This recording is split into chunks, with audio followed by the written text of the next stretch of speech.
All right, welcome. We are live. Welcome. This is Orion Rising. I am your host, Leonard O'Neill. Good morning, good afternoon, good evening, or good morrow, depending on where in the world you are tuning into this show. Share this out, share this out, share this out. It's Friday night. The Law of One. Welcome. I see Penny in the audience. I see Denise. I see Peter. Welcome, brother. Let me take this banner down here so you guys can see my ugly mug. Put myself up in full screen here. Let's do this so you don't have to look at that other page. Okay, so, right, announcements. First thing here, let me get back to the chat so I can see what you guys are saying. Please share this out. Like I said, yeah, get everybody in here. Denise is pinging people. Get everybody in here. So, my book is now live worldwide, just about worldwide. It's still not up on Amazon in Australia. Not sure what's going on with that. I'll check with my publisher, but it is on Amazon in the EU, Amazon in the Americas, everywhere else too. I was looking it up on Walmart at their bookstore. You can buy it from there and have them ship it to you. Barnes and Noble, everywhere. I was going online and punching in my name, my book, and it is live worldwide to be ordered from just about any outlet and places that I was like, wow, who are these people? I know that I paid to have it on websites everywhere. So even when I Google it, it comes up on about 10 different websites. And I'm like, I don't even know who these people are, but I paid money to have that stuff put on all around. So my book is live. It's there. I'm going to put it up on the screen for you guys to see. Let me come over here to the where am I at here, to the banners, and I put it up. Here's a picture that I posted online. There's the cover of my book, where side by side there. Those are paperback. I haven't received the hardcovers yet, which I will be getting in the mail. But I got a bunch of the paperbacks right there, as you can see. So my book is out there. Those of you listening on the MP3 broadcast, it is The Reality About Reality, Returning to the Old Ways.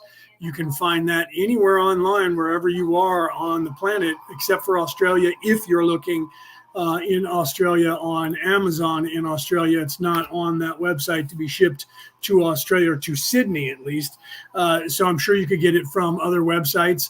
If you can order from Europe and have it shipped to Europe, because it'd probably be cheaper to go from Europe, although it might be cheap to go from California over. So you could order it and have it shipped. But if you go to Amazon, .com.au, you can't get it there, but Amazon.eu does have it for those of you guys over in Europe. You guys can buy it on ebook, softcover, and hardcover. And there is a site out there. I should have got the website for you guys out there in the world. I forgot to copy it, but there is a website out there where you can read it for 30 days for free. You can read the entire book for free, no cost. And it's part of the promotion that I put up, but I didn't copy the website. I apologize because I forgot about it until just now when I was starting to say it. I was like, I should have copied that website. I could have put it up on the screen. So yeah, I know for a fact that I went to Walmart and Walmart bookstore. You can't pick it up at a store, but you can have it shipped to you. Barnes and Noble. I don't know if it's in stores in Barnes and Noble, but you can go to the online. I don't even know if Barnes and Noble has any more brick and mortar stores. I know that they're just as big online as they were before, and that's where I stopped. So I went to Amazon and Barnes and Noble and Walmart and a few other places to look up. And then I started looking up bookstores, and then I ran out of time and had to go live. Right. So the book apparently was out for 2 weeks before they even told me. I had to ask my publisher, and they were like, congratulations, you're published. And then when I looked at the book, the date says June 24th or something like that. I didn't find out about it until July 6th or 7th or 8th. July 8th was when I found out that my book was published, which kind of annoyed me, but it's out there. So I have links everywhere for you guys on all the platforms that I'm on, except for TikTok, which I have to get myself back on TikTok, and I'll put it up there as well. But it's on Instagram, it's on Twitter, it's on Facebook, it's on YouTube. All the links are pinned to the top of all my pages on, except for Ancient Aliens Worldwide, because I didn't put it on there. But I'm hoping to do that. I've already scheduled a live interview talking about the book for August 1st.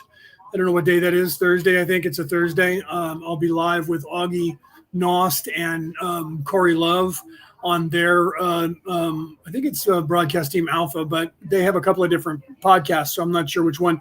And I have people working on other people to help me get in the door to do more live shows. So that'd be kind of cool. Thank you, Karen.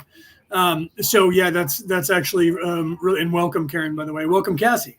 I didn't see you there until I looked down. From leaning back here, I can read it better, at least with that eye. This eye's still blurry, unless I have my glasses on. That's the one that got gasoline in it when I was a boy, and it got burned by my uncle. He had a cigarette. My uncle-in-law. He was babysitting me, and we went to see my sister, his wife, and oddly enough, she was also a hairdresser like my mother. And I guess it's not odd, right? Family. And we went to see her, and he smoked, and he was talking, and I was standing next to him, and he was excited. We were telling a story about racing his car on the freeway. He had a GTO I think it was a 70, 71 GTO, 72, because my other uncle also had one. They loved the GTOs. And my father loved Camaros. They loved the GTOs. So we were on the freeway and we were racing. Some woman was in a Mustang and decided she wanted to race us. And so he was racing her. And then, of course, my sister got mad. And he was talking and he had a cigarette in his hand and he was doing this. And I was standing too close to him and his cigarette went in my eye and burned this eye. And prior to that, before they had when you pump gasoline, they now have that rubber stop that goes on. And if the gas splashes up, it turns the pump off. Well, when I was a boy, they used to not have those. And my father was pumping gas at a gas station and he knew the owner and they were standing there talking and he was pumping the gas and he wasn't paying attention. I was standing there watching the pump, but I didn't know what I was doing. It wasn't like he left me in charge of it. I was just watching it pump and they were talking and my father was pumping the gas and it was turned on and it overflowed and spilled all over my face and got into my eyes. And this one got really burnt. It really splashed into this eye. So this eye has problems with vision where this eye is damaged, but this one has scar tissue.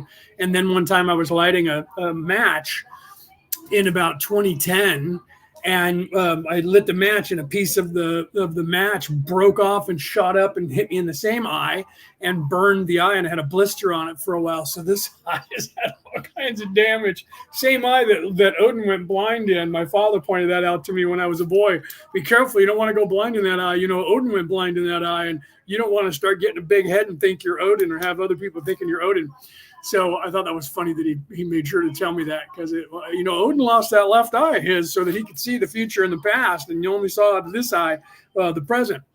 And he had the two birds, and I forget their names right now, but I used to have that memorized as well. Okay. So sorry, reminiscing there about my eye being burnt and fused and burned and burned and burned. Right. And I've done other things to this one eye. So for some reason, it's always one or the other, right? People have that, like, you know what I mean? This right arm, I've destroyed it. This left arm, people always have something crazy going on. Okay. So the book's out there. Yeah. Reese, you're the one that asked me about the Amazon Australia. I just checked it again. And right now it's not shipping into Sydney on Amazon over in Australia, but I'm sure that you could order it from another company. Like I said, you might not have been here before. Welcome, by the way. Check Barnes and Noble and see if it's in another, because like Walmart, Barnes and Noble, I don't know if they'll ship to you there in Australia. I don't think you guys are. I mean, you're an island, but I don't think you're completely cut off from the rest of the world. So instead of looking just at Amazon, try to look at other websites that you could order from. Try Barnes and Noble. Try Walmart Books. Try other bookstores because it is everywhere, not just on Amazon. Even though I promoted that at first, you could also get it. See if you can go to authorhouse.com. That's my publisher. The link is on my Facebook page to go there. They might ship it directly to you over there in Australia as well, if Amazon is not. So if you go to Author House, the link is, I think I have the link here that I can put up on the screen for you guys. Let me go over here and I put it in the private chat. Let me find it here. Hold on, I got to put my glasses on to find out which one I have here because I have Amazon and the Author House one. So here's the Author House one. Let me copy this. And for some reason, it's not wanting to let me copy it. There we go. And I'll put it up on the screen. I guess I'll have to make a banner out of it here. Let me see if I can do that and see if it puts it up on the screen here. so you guys can see it, but Author House, let me put it added. So let me see if it shows there. It shows on the screen so you guys can see that. If you go to authorhouse.com, /en/bookstore, just go to that first. But I mean, if you literally, you couldn't copy and paste this, but, or Reese, you could go to my Facebook page and scroll down. It's there. The link is there to Author House.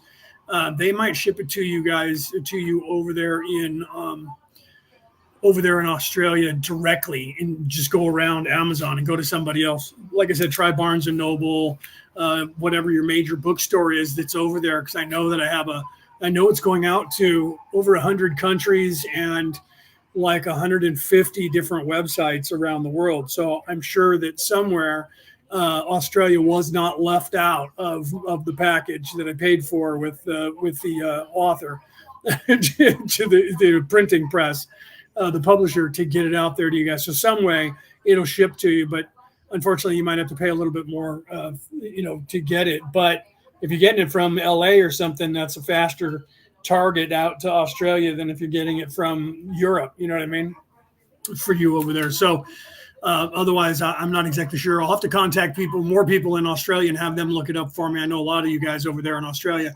So if any of you guys over there find it somewhere listed in Australia on a website, send that to me, message me, and let me know so that I can tell people, other people around the world, because I've a lot of people that I know personally in Australia. So if you guys find it over there, let me know where it is you can buy it, because right now it's not on Amazon.au. Okay, so I know a lot of people, like a couple people just bounced because they're going, well, I came here to see The Law of One, and this guy's talking about his own book. Well, you got to promote your stuff. So I'm going to put it up on the screen one more time here. Let me get over here to this, and I'm going to put it up on the screen for you guys to see the reality about reality, returning to the old ways. And that is in bookstores near you. It's online everywhere on the planet. Okay, so let me go over here. Hold on, I'm in the wrong window over here for some reason. I don't know why I did that.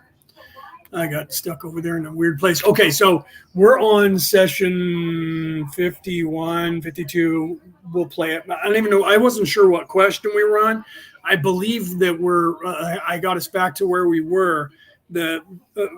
Dawn was asking about thought, UFOs and UFO sightings, and meetings with information transfer from the coalition and otherwise, as well as thought form UFOs being projected into people's minds. And that's kind of where we're at, right? Jessica, welcome.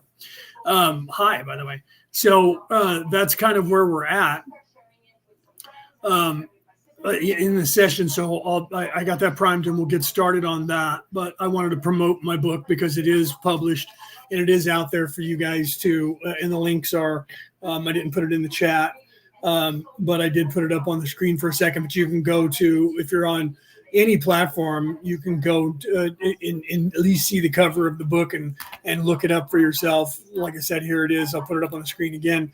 There's the cover of the book right there, and you can take a look at that, or just type in my name or the reality about reality, returning to the old ways, and literally that's the introduction to that concept, which is validated by Ra.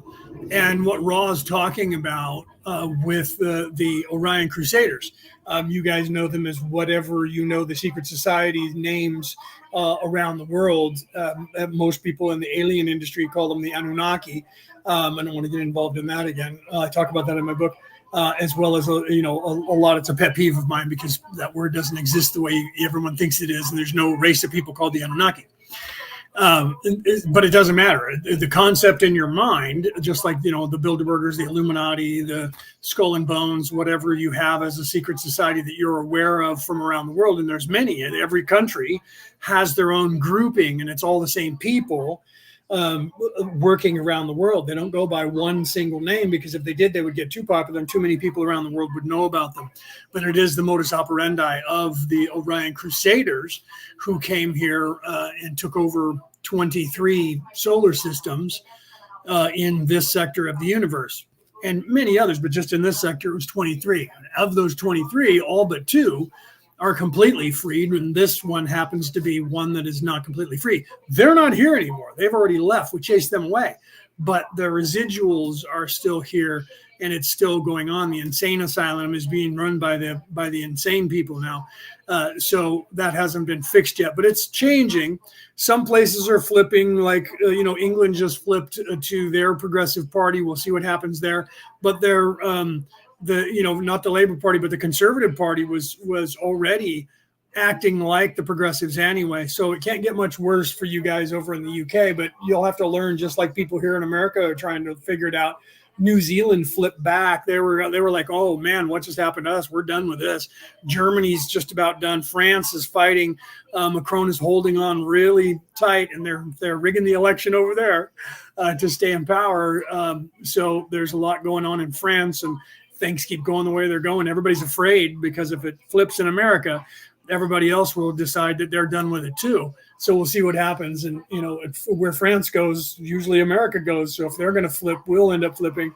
And the UK had got out of the EU because it went so commie, but now they're getting rid of the do nothing. Just like over here, the Republicans, until Trump came in, they were useless in this country, and do nothing party is what they should have been called, which they used to be called 120 years ago. They were called the Do Nothing Party. Proud of it, by the way. And then they eventually formed from the Abolitionist Party, and some moderates in the Democrat Party got together with the Do Nothing Party, and they formed the Republican Party just prior to Lincoln running for president. A little bit of American history for those of you who don't know what's going on and how the Republican Party came into being. Abraham Lincoln was the very first president under the name Republican ever voted into office in the United States. Okay, so that's why they love him so much. And sorry, my mouse was I have the remote control for the television parked right here on the table, and my mouse string was going around and touching it. And when I was trying to push my mouse up, it was touching the remote and pushing away from the remote. And every time I did that, the mouse was going down instead of going up. Every time I let go of it, it pushed back towards my hand. I had to fix it because it was bugging me. Okay, so let's go ahead and get started with the law of one. Like I said, you'll hear the question that we are on in the session. I believe it's between 51 and 53. Don't quote me, wherever we were last week. It's been kind of a crazy last couple of weeks for me trying to get this book published and out there to the world. So I got a little bit lost, but I found where we're at. Let me reiterate that really quickly, and then we'll get into the law of one again. Dawn was asking about the coalition information and how that works from people who are in service to self and service to others, and the coalitions, the Orion Crusaders and the Orion Coalition of Light, or the Orion Council of Light. The council is up there, and the Council of Venus with the Galactic Council, and the coalition is down here in physical form. So the Orion Council of Light are those of us wanderers who are down here, boots on the ground, fighting to work on this. And then the people that are in either fourth or fifth dimension at part of the Council of Planets, Galactic Council, however you know that, is the Orion Council of Light, and they're attached to, because there's many councils that are attached to that larger council, many contingents from around the universe that are there. And some people say there's 7, some people say there's 14, some people say there's 86. There are a lot. So it just depends on how you look at it, because there's regions like Orion, and there's a lot, because Siri is there. There's a whole bunch of galaxies that make up Orion, not just the Orion's belt. I'm from the Orion's belt. Most of us that are part of the Orion Coalition are from the Orion's belt, one of those 3 galaxies that make up the Orion's belt. Some people think they're planets or solar systems. They're actually bigger than that. Okay. As we chased the Orion Crusaders out of there and followed them here to mop up this stuff. Joanne, welcome. Okay, so let's get started with the law of one where we're at here, right? Oops, I'm moving to the wrong screen again. All right, so let's get started here. And I believe this is at the beginning of a question. I was kind of in a hurry trying to get everything ready for the show today. So let's go ahead. I'll do a sound check. Let me know if you guys can hear Raw okay. I'll turn the sound, I'll check the sound while I'm doing it right now. And then you guys let me know if you can hear it okay, and we'll go from here. 53.9 Questioner. In a close encounter by a confederation type of craft, I assume that this close encounter is with a thought form type of craft.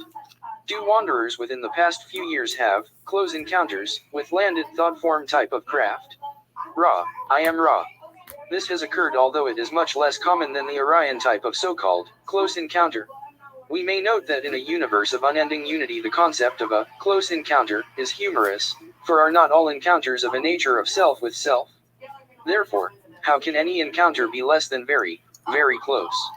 53.10 Questioner. Well, we already covered this question. I didn't realize that because I stopped right there, but that's funny, right? Because and Raw coming from the perspective of a higher being saying that it's how can it not be close? Because if you have an encounter, the word encounter means some sort of encounter. That would mean that it's close because you're having an encounter with self to self, person to person in some way, right? We down here call it, close encounters. And then we have the first kind, the second kind, the third kind, the fourth kind, and the fifth kind, right? So we have little check variations like we do with everything else. And Raw is like, they're going, well, if you have something that by the very definition of the word encounter, that would suggest that it's close because that means you're encountering someone. Look up the definition of the word encounter, and that makes more sense. Oh, you'll laugh. That's why he thought it was funny. Okay, let's continue. Talking about this type of encounter of self to self, do any wanderers of a positive polarization ever encounter a so-called close encounter with the Orion or negatively oriented polarization? Ra. I am Ra. This is correct. The 53.11 Questioner. Interrupting. Why does this occur? Ra. I am Ra. When it occurs, it is quite rare and occurs either due to the Orion entity's lack of perception of the depth of positivity to be encountered or due to the Orion entity's desire to, shall we say, attempt to remove this positivity from this plane of existence. Orion tactics normally are those which choose the simple distortions of mind which indicate less mental and spiritual complex activity. 53.12 Questioner. I have become aware of a very large variation in contact with individuals. The Confederation, I am assuming, uses a form of contact to awaken, as you say, wanderers, and could you give me general examples of the methods used by the Confederation to awaken or partially awaken the wanderers they are contacting? Okay, hold on before he goes beyond that, just in case you guys hear what's going on. I'm surrounded by air bases, 3 military bases, 2 international bases, and the military bases are international, but they're not commercial. So I have military bases on all sides but one of where I'm living. And at Mather, military base, over here this weekend, we have the Canadian snowbirds, the Italian, I forgot what they were called, plus the Blue Angels. There's at least 4 different countries, jet planes, and they're doing an air show over there this weekend for today, Saturday, and Sunday. And they fly while they're doing their maneuvers. They fly right over my house. So one just went over. I don't know if you guys heard it, but one just went over, and I was unaware that it was happening. And all of a sudden I got blown by 2 days ago by a military jet. And I texted my brother and said, is there an air show that I'm unaware of? Because I just had a flyover by a military jet going really fast and low. And I didn't see it, but I heard it. And he said, yeah, no, at Mather, he's going, by the way, he's going to be there tomorrow. So he's like, yeah, no, over at Mather Air Base, there's an air show. So if you guys hear it, one just went over a minute ago. I don't know if you heard it in the background. If you hear my mic and you hear something and you're like, what was that? That is a military jet that is flying over at only a few hundred feet off the deck. I think they're about maybe 300 feet up there because they're, if that, right? I mean, they're really low. to where literally everything shakes, and it's just one that flies by, but it's coming out and going back because they're doing that whole, full speed thing where they fly right next to each other. And when they turn, doing that at one point, I get the turnaround coming here. And so that guy comes through here, literally goes around and shoots back over this way, west, for that air show.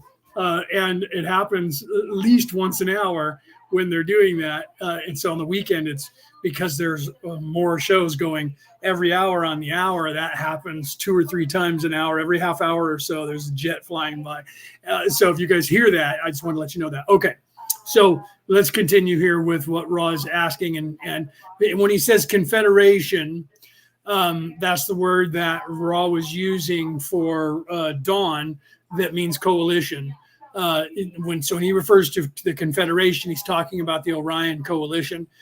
So that's just the word that 40 years ago was more popular, that meant coalition than today, where we would use the correct term coalition and not confederation. But you can look those two words up and see how similar they are. Because the truth is, I think the confederation would be more accurate, but because the Confederacy here in the United States was called the Confederation, the Confederacy, that they tended to go with a different word over time. That's like, you can't have that mustache that is just right here on your nose anywhere on the planet right now, because 75 years ago, Adolf Hitler used it. And so because of that, nobody could have the mustache that's just right here anymore. It's completely out of style.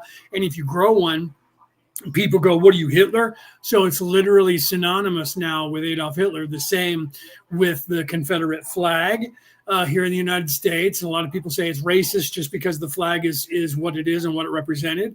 And the word confederation or confederacy. So when Raw said that to Dawn, that was a word that they picked out of his head, but it wasn't because he was racist. It was because it fit more. And I know I'm like mansplaining the word, but every time you hear Raw, and the reason why I say that is every time you hear Raw say confederation, he's talking about the Orion coalition. Okay, so let's continue. Ra, I am Ra. The methods used to awaken wanderers are varied.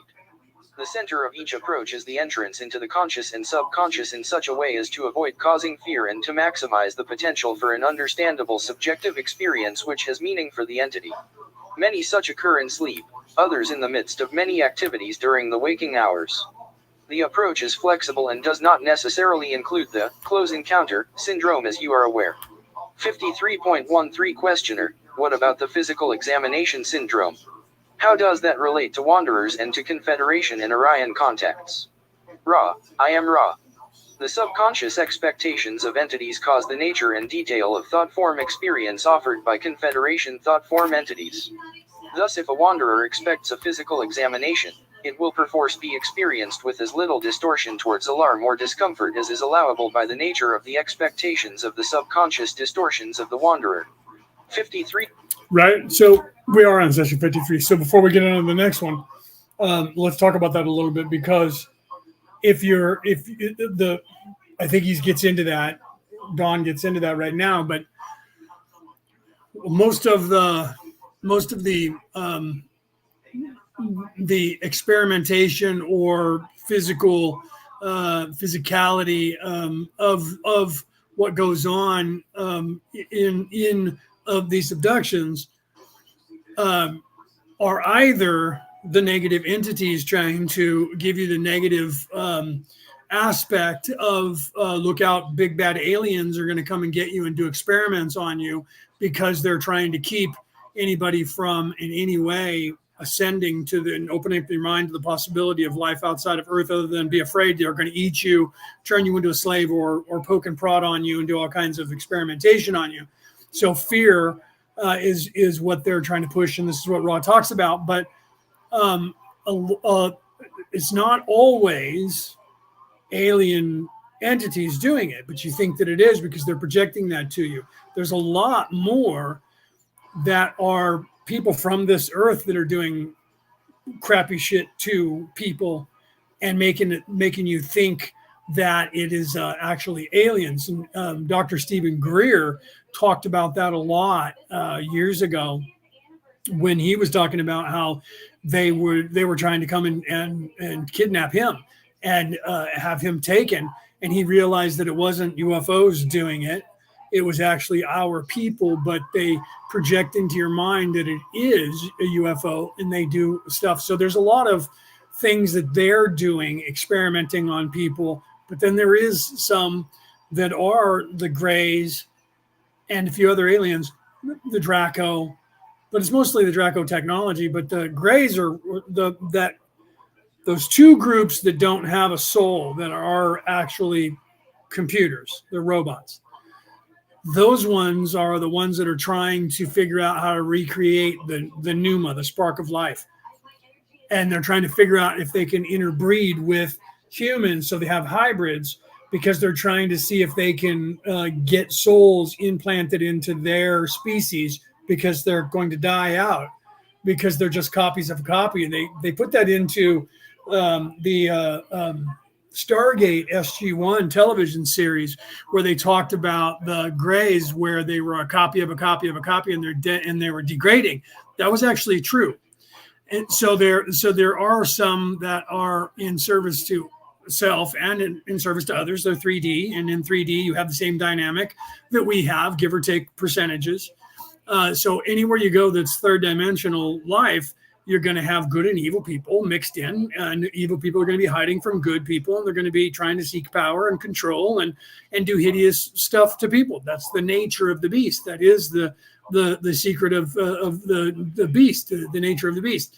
The 666, which is 6 carbon, 6 proton, and 6 neutrons, that makes up the 666. That is the building blocks for carbon-based units. That is this third dimensional ecosphere, or third dimensional ecosystem, that is the Vesica Pisces.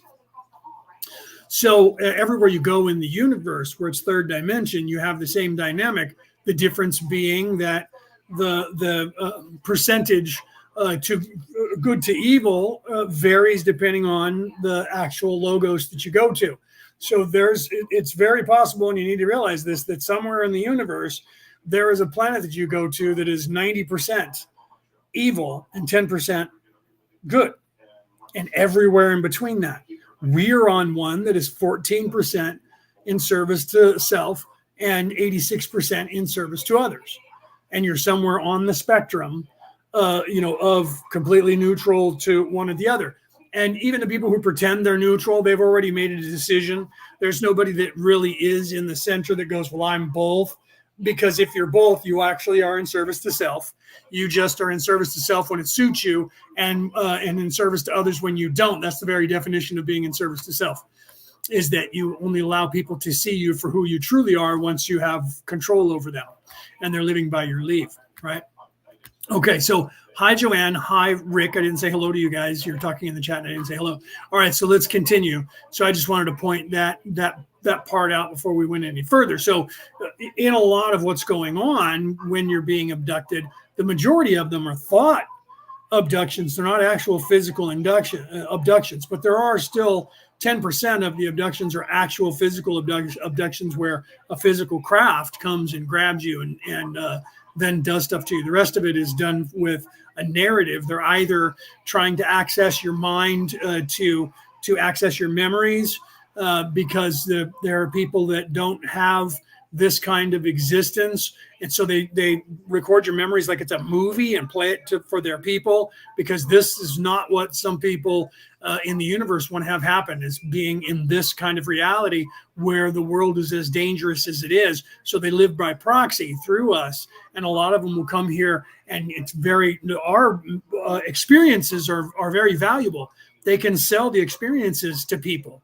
So know that, like a movie, they take your memories. It's not removed. They just tap into your memories and record events, and then they go and play them for other people. So you don't know it, but you're literally, if you've been abducted and they've done that to you, you're a movie someplace on another planet for people that are making money off of watching what happens to you, on in a theater, on television, or with goggles. plugging into it so they're safe and know they're safe so they can have the same experiences. And I know that's probably too much for some of you to understand. And you're probably going, this guy's crazy and just shut up and let Ra tell the story. But, I can tell you more now. 40 years passed when Ra was trying to tell Dawn what was going on, because exponentially the human race is capable of understanding far more than they were in 1984. So Ra was beating around the bush. That's why guys like me are interpreting this for you, because we're expanding on this and giving you the stuff that Ra couldn't give you back then. And a lot of it he was trying to say, and it was esoteric, and it's right there. And so we try to give you that too. All right, let's continue. 3.14 questioner. Well, are both those who are taken on Confederation and Orion craft then experiencing a seeming physical examination? Ra, I am Ra. Your query indicates incorrect thinking. The Orion group uses the physical examination as a means of terrifying the individual and causing it to feel the feelings of an advanced second density being, such as a laboratory animal. The sexual experiences of some are a subtype of this experience. The intent is to demonstrate the control of the Orion entities over the Terran inhabitant. The thought form experiences are subjective and, for the most part, do not occur in this density. And he had just said, I wanted to point this out, he just said the Terran inhabitants, okay? The name of this planet is not Earth. The name of this planet is Terra. And you are not an Earthling. You are a Terran. Terra, not terror, Terra actually means planet, means Earth, right? So when you use the word Earth, it's improper, because you would have to say I'm an Earthling or I'm an Earther, right? You can't say Earthin. That's not a proper term. So the actual name of our planet, yes, Terra. I'll put it up on the screen. Thank you for writing it out, Rick. Terra, Terra. That is the actual name that the rest of the universe knows as this planet. Not because they named it, but because we named it that thousands and thousands of years ago, right? But we call it Earth. It actually just means dirt, right? It means planet. Which is funny. In the book, I've talked about this before. In the book, The Last Starfighter, the guy who was the star, I can't think of his name right now. When he was talking to Grigg, the Draconian alien, who was not evil, who was his partner in the Last Starfighter, who was this pilot and he was the gunner. He said, "So where are you from?" And the kid said, "Earth." And Grigg said to him, "Earth what?" Because Earth, in his language, if you read the book, you know that Earth means planet. Okay. But the word Terra doesn't mean planet, but it does mean terra firma, does mean ground, Earth, right? So we use the term Earth, but that's like we call Sol, our sun, our star, we call it the sun. It's not a sun, it's a star. And its name is Sol, S-O-L, which in some languages that came from Latin, the Spanish language, the word for sun is Sol, S-O-L. Sol, that means star. That means this star. It's the name of the star, Sol. But does that mean sun? Yes. Is sun proper? No. Sol is proper. Sun is a nickname. Sun, so you see, Earth is a nickname for Terra. Anyway, let's continue, right? Terra is an island. Terran is let me put my glasses on so I can read what you're saying here, Rick. Terran is a pertaining to land, right? Yeah, right. That's why we say terra firma. Terra firma means, hard earth, not water or not air. Terra firma, right? So yeah. In truth, Terra is an island, right? Because we're an island in the universe. We're an island in the stream. Oh, don't get me singing the song, right? Islands in the stream. All right, let's continue. So, but that is the name of our planet. People don't know that. They think we're called Earthlings. I'm an Earthling. No, you're not. You're a Terran. Okay, let's continue. 53.15 questioner. Then both Confederation and Orion contacts are being made and close encounters are of a dual nature as I understand it. They can either be of the Confederation or Orion type of contact. Is this correct? Ra, I am Ra. That's what Rick says. You need new glasses. These are actually, these actually work, but these are 7 years old. These are very old. I have another pair of reading glasses right here. But these are reading glasses, so I have to be up very close like this I have to be within 3 feet of something to read it. And the computer right now, I have my hand all the way extended and I'm not touching the screen. So that's more than 3 feet away from me. So these glasses are prescription reading glasses, and I can read at a distance. These are made for me to read more that, from here to about 4 or 5 feet away, but they're old. So I have many pairs of glasses. But they're all for different stages of my reading. If I'm reading a book, I can't use these because I put the book like about here. And well, if it's here, I can do it. But if I'm, like on my cell phone, I have to move my cell phone away a little bit more because it's designed for reading at a distance here. So then I have my other glasses, which I don't have in front of me now, that are bifocals, but I don't wear those because I got to look up all the time and look down the bifocal. So I don't wear those when I'm online talking to you guys because I can see distance through the top, but to read the chat, I got to put my head up like this to do it. So I just take my glasses off and put them on, but these are old. Yeah. New glasses. You're right. Look, they're all falling them down and old. And this actually side broke off, or was it this one? One of the two broke off and I glued it back on. So yeah, these are really old and scratched up, but they work still. So I still use them. That's funny, bro. Okay, let's continue here. It's funny, Rick. You need new glasses, bro. You're right. I do. And even the glasses that I have, which you seen me in the pictures, they're round and red. Those are 3 years old. I need to go but I have to have somebody to babysit my mother for me to go and get my eyes examined and get new glasses. So I was trying to schedule it with my sister last year and it didn't work out. Then I scheduled one for this year and it didn't work out yet. Now it's too hot. So I'm going to have to wait now until like August or September when it cools down, only because I don't want to be, my sister doesn't have AC in her car. So, I would have to do it early in the morning and it's just too much of a hassle. Since I can still see through the scratches and around the scratches, I have another pair that's over there that are long distance that I can put on. Those would probably suit me sitting like this and read here, but I use those to watch TV and stuff. Right? So, people laugh because I'll have like 2 pairs of glasses on me and a pair of sunglasses, and then I'll put the sunglasses on my head and I'm putting the glasses on depending on whether I'm reading or not. People are like, what are you doing? I hate bifocals, right? I have 1 pair and it drives me nuts. So I have 1 pair of I have reading glasses and distance glasses. Isn't that funny? All right, let's continue. This is correct, although the preponderance of contacts is Orion-oriented.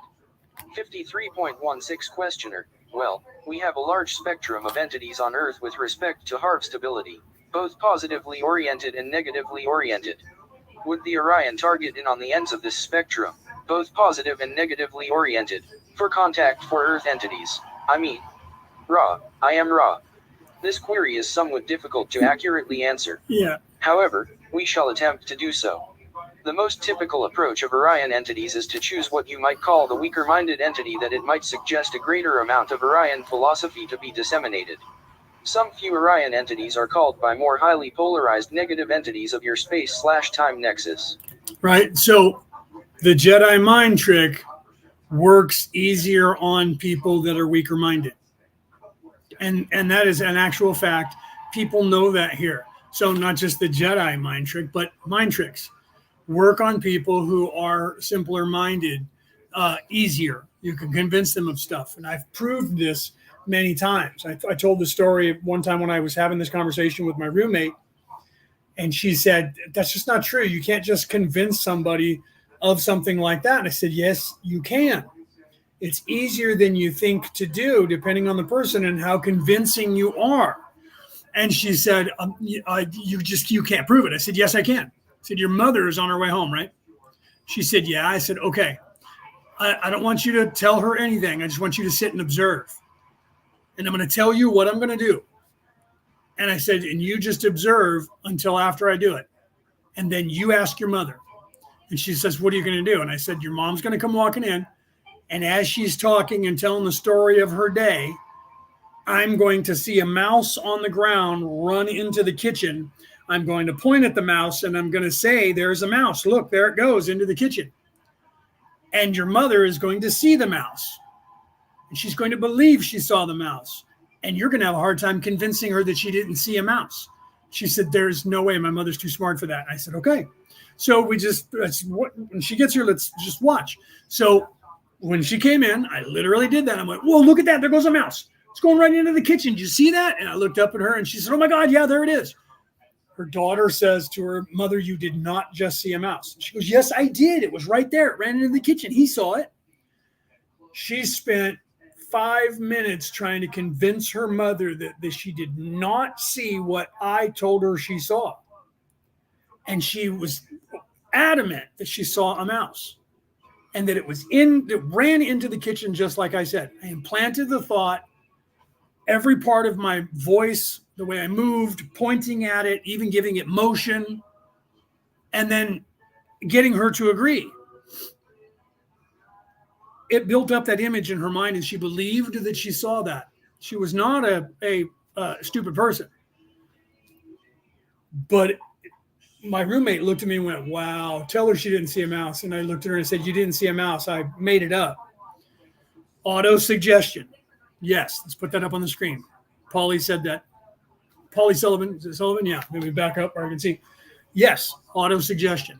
If you've taken a psychology class, which you at least know the knowledge of what it's called, so you either have or you have heard about it and know about it. So yes, the people who call themselves illusionists or mentalists will do the same thing, where they try to discredit,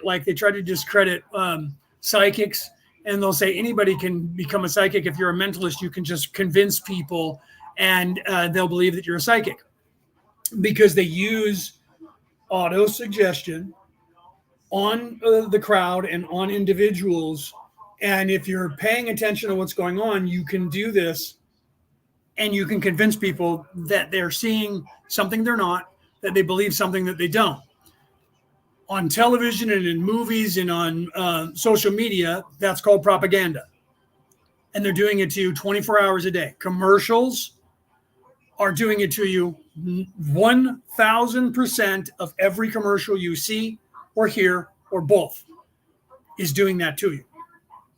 The news is doing it to you on every channel, because they are, in fact, priests in the religion of evil on one side of the spectrum or the other. And those are just parties that they give you so that you think you have a choice. And it's part of the modus operandi of the Orion Crusaders. Okay. So if you turn on a news channel, you're not going to get the truth. You're going to get their version of the truth, whatever the political party is that there is their persuasion, whether they're the progressive or the conservative ideology around the world. Okay. So it's almost impossible. The only way that you can find out the entire truth, and I tell people this all the time, always, and I have been doing it my entire life, is that you have to, if you have children, you have more than one child, because you have to do this. And if you're a law enforcement officer, you also know, because you have to do this. If you want to know what's really, truly going on, you need to turn on the progressive news channel and listen to what they say for 10 or 15 minutes. Then go over to the conservative news channel and listen to what they say for 10 or 15 minutes. And you're going to get two complete opposite ends of the spectrum of what's going on. And when you take both of those, where they paint themselves as the victim and the other person is the bad guy, and you paint yourself as a victim and the other person is a bad guy, what you're going to find is what is in the middle is what's going to be what actually happened. So the substance of what is going on is going to be what they're both complaining about. How they're going to be complaining about it is, my guy's the guy that's just doing nothing wrong, and their guy is the evil one, and so are they. That's what they're both going to say and point fingers. But what are they pointing fingers about is going to be telling you the true story. If you're a police officer and there's more than one witness, you separate them so they cannot hear each other, they cannot talk to each other, and you have one officer talk to one and one officer talk to another, and then they switch and they go and ask the same questions from their perspective without telling them what the other person said. Then the two officers get together with the third officer, usually one that's in charge, sergeant, lieutenant, somebody like that, and then they say, this is what they told me and this is what they told me, and then they figure out by all of those stories, however many people there are that witness it, what's actually going on. You have to do the same thing with children. So you have to do the same thing with evil people. Are always going to paint themselves as the victim and everyone else is the aggressor. Okay, so even people who are the victim are going to be working that way. Evil people know that, and it's their modus operandi. This is what Ra is talking about. Okay? That is their modus operandi. And so they convince you through doing that. And the less intelligent you are, or the less knowledgeable you are, the easier it is for them to persuade you or assuade you and convince you of whatever it is that they're trying to convince you of. So that's why they're keeping everybody, their modus operandi is to keep you dumbed down, because they're trying to keep you at about 11 to 12 years of age mentally, maturity level, and uneducated. So if you don't have any education, you believe, say, for instance, if you're in the United States of America, well, the stock market today, I think it was about to close at 40,000, up at 40,000. It's never closed at that high ever. So obviously the economy is doing good because the stock market is super high. Without any education, you're going to buy that, and you're going to say, well, the Republicans are lying because the stock market, when they were in office, was at 20,000, and now today it's closing at 40,000. So obviously we're doing good. But if you know anything about economics, then you know that the reason that the stock market is closing up at 40,000 is because all manufactured goods and all cost of living is up 20%. So everyone is making record profits because the American dollar is worth half currently what it was worth 4 years ago. Because between COVID and Donald Trump at the time, and then Joe Biden after that, they printed like $20 trillion worth of money. They, to be honest, I think it was more like 10 trillion, right? $2 to $7 trillion. And the gross domestic product of the United States of America, the richest country in the world, is $2.7 trillion a year. The most amount of money that they bring in net is $2.7 trillion, and they printed $5 trillion and flooded the market with it. So that took the American dollar from $1, 100 pennies, and made it worth 50 cents. So that means that the cost for everything has to go up to augment so that they continue to make the same percentage of profit. So because the dollar is worth less, for instance, the dollar, when it's high and worth a lot of money, gold is worth less. Currently today, gold is worth $3,400 an ounce. I think it's $3,350 currently right now. The market just closed a couple of hours ago, so it may have changed. Okay. 3 years ago, when Trump was in office, that same gold price was only worth $1,200, half of what it's worth now, because the American dollar was worth twice as much as it's worth now. Okay. So as the dollar goes down, the more it costs you for the same ounce of gold. That is inflation. Gold, that's why we're no longer on the gold standard. If we were on the gold standard, then we would only have the amount of currency in the market that we have ounces of gold owned. When they got off of the gold standard, we're on what's called the caveat. Okay. Everything like this pound sterling is a caveat. That means they just print money whenever they need money. And then they collect money to keep the money, the paper dollars, at a certain amount out into the world. So when people hoard that money, the American government has to print more because people are hoarding cash. And if people are hoarding cash, they have to print more because they have to have a certain amount in circulation, and that lowers the value. I'm giving you guys an economics lesson now. I wrote a book about this. Okay. So literally the reason the stock market is so high is because they've printed so much money, the dollar is worth nothing. So gasoline is now twice as much as it was before. Bacon is 25% above what it was. A burger at a fast food restaurant, instead of being $9.99, is $19.99. So because of that, when they count how much money they're making twice the amount of money. So you have record profits. The truth is they're only selling the same amount of product for that price, because the dollar is not worth much. So it's fake The idea of the stock market is super high, so we're doing really good is a lie, and they know it. All economists know it. Because the truth is we're still selling the exact same number of shares that we were selling 3 years ago when Donald Trump was in office. The difference is the shares are worth more money now because the dollar is worth less. If you've never taken an economics class, this right now sounds completely just out of your capacity for rational thought. It's like me telling you that the air has less oxygen in it. Okay, but it does if you move up into a higher altitude. I'm at 38 feet above sea level, so it's so it's one of the richest oxygen levels that there is. And if you go a mile high to Boulder, Colorado, or Denver, Colorado, the oxygen level of that place compared to this one is about 20 to 25% less oxygen. But your body gets used to that when you're there. Okay, you don't get used to the inflation. So the only way the inflation can come down is they have to collect the money and get it off the market and burn it so that it's not out there and it doesn't exist, to lower the amount and raise the amount of what the dollar is worth.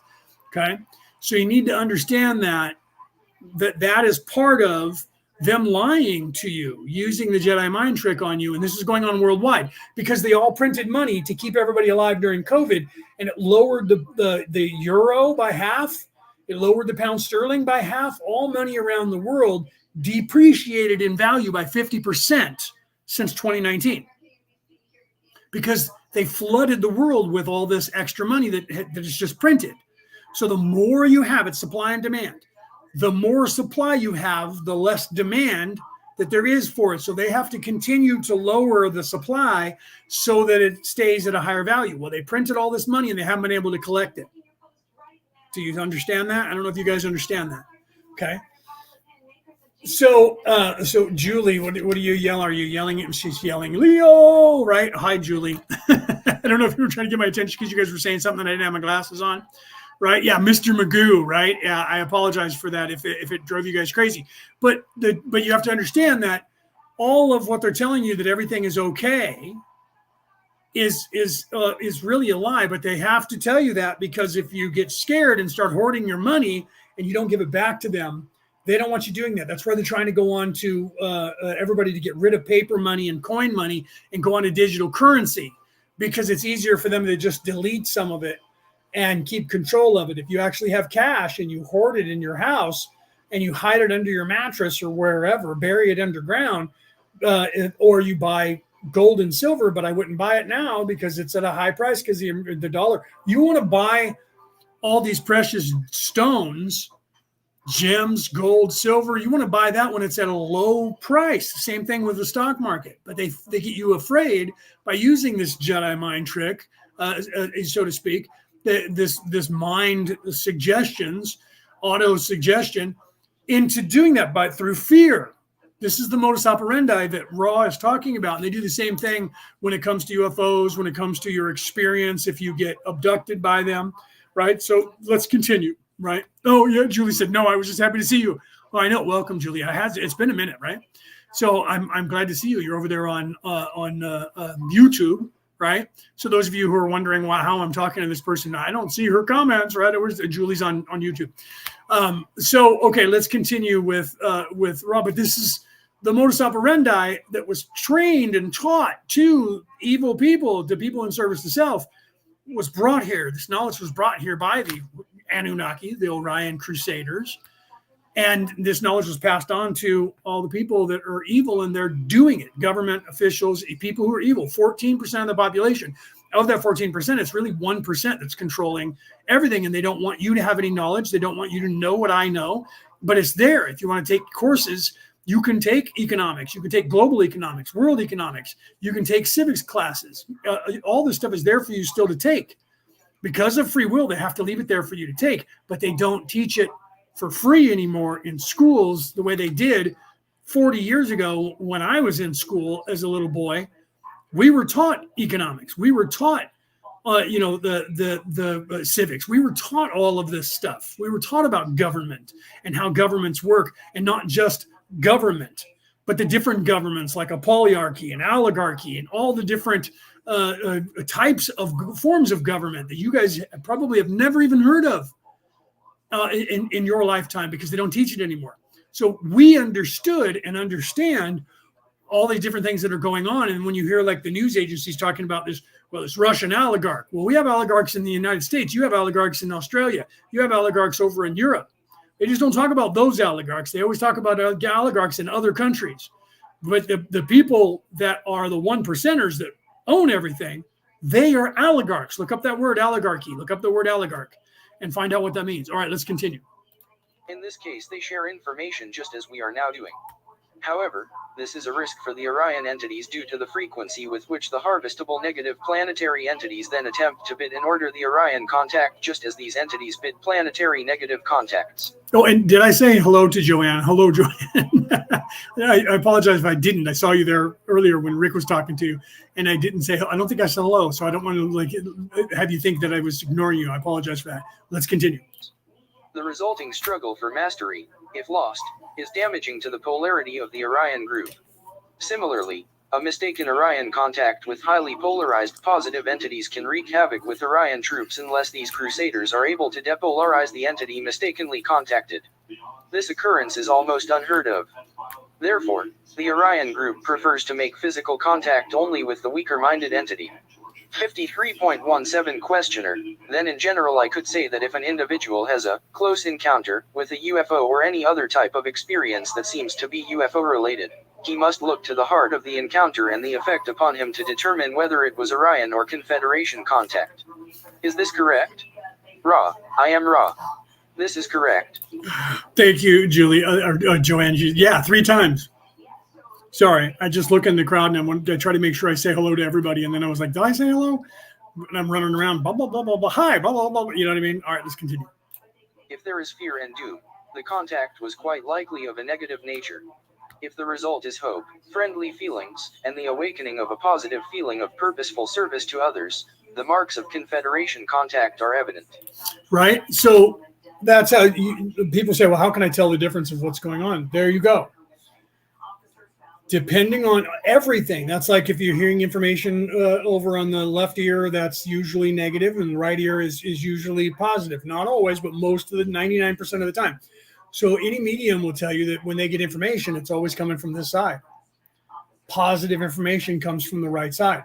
Negative information comes from the left side. That's why they say you have the devil on your left shoulder and the angel on your right shoulder. Ego is on the left side. And the conscience is on the right side. Okay, so you have to realize that. So positive and negative. So if you have a dream and it's creating fear, it's a negative dream. You know this. If you have a negative experience, there's always something negative about it. So why would it be any different? So if you're getting information and you notice, part of the training that I had, especially the shaman training. Part of the training that I have is to recognize what's going on in your dreams or recognize what's going on that's coming from, as a medium, from outside sources, to identify whether the information that's coming in is coming in from a negative source or a positive source, no matter what they say. Because negativity is always trying to convince you that they are good and have wholesome intentions until they pounce. So you have to listen to what they're saying, no matter how nice they're being, no matter how much honey they're using. Are they preaching fear? Right? Here's an example: the modus operandi of the Orion Crusaders when they try to get boots on the ground in a third dimensional planet to take it over. They contact the world leaders and they say, "Hi, we're here. We just came into your solar system. We were tracking some, and we're at war with these what we call the old guard, these evil aliens. And we're not quite sure if you're aware, but that they have conquered your planet and they claim that they own you. And we are here to free this world, but we have to have your permission before we can come down to the planet. But if you will allow us, we will defend you and stop them from harming you." That sounds on the surface of it like somebody's doing you a favor. But what they're telling you is fear to get you to give them power. Do you understand that? It's a Hegelian dialectic. They're literally telling you there's someone who is in control here and it's not you. We're aware of it and we're the good guys. If you give us permission, we will help you and assist you. We're here to assist you, but you have to allow us to come down to your planet to do so. Or you have to allow us to park offshore.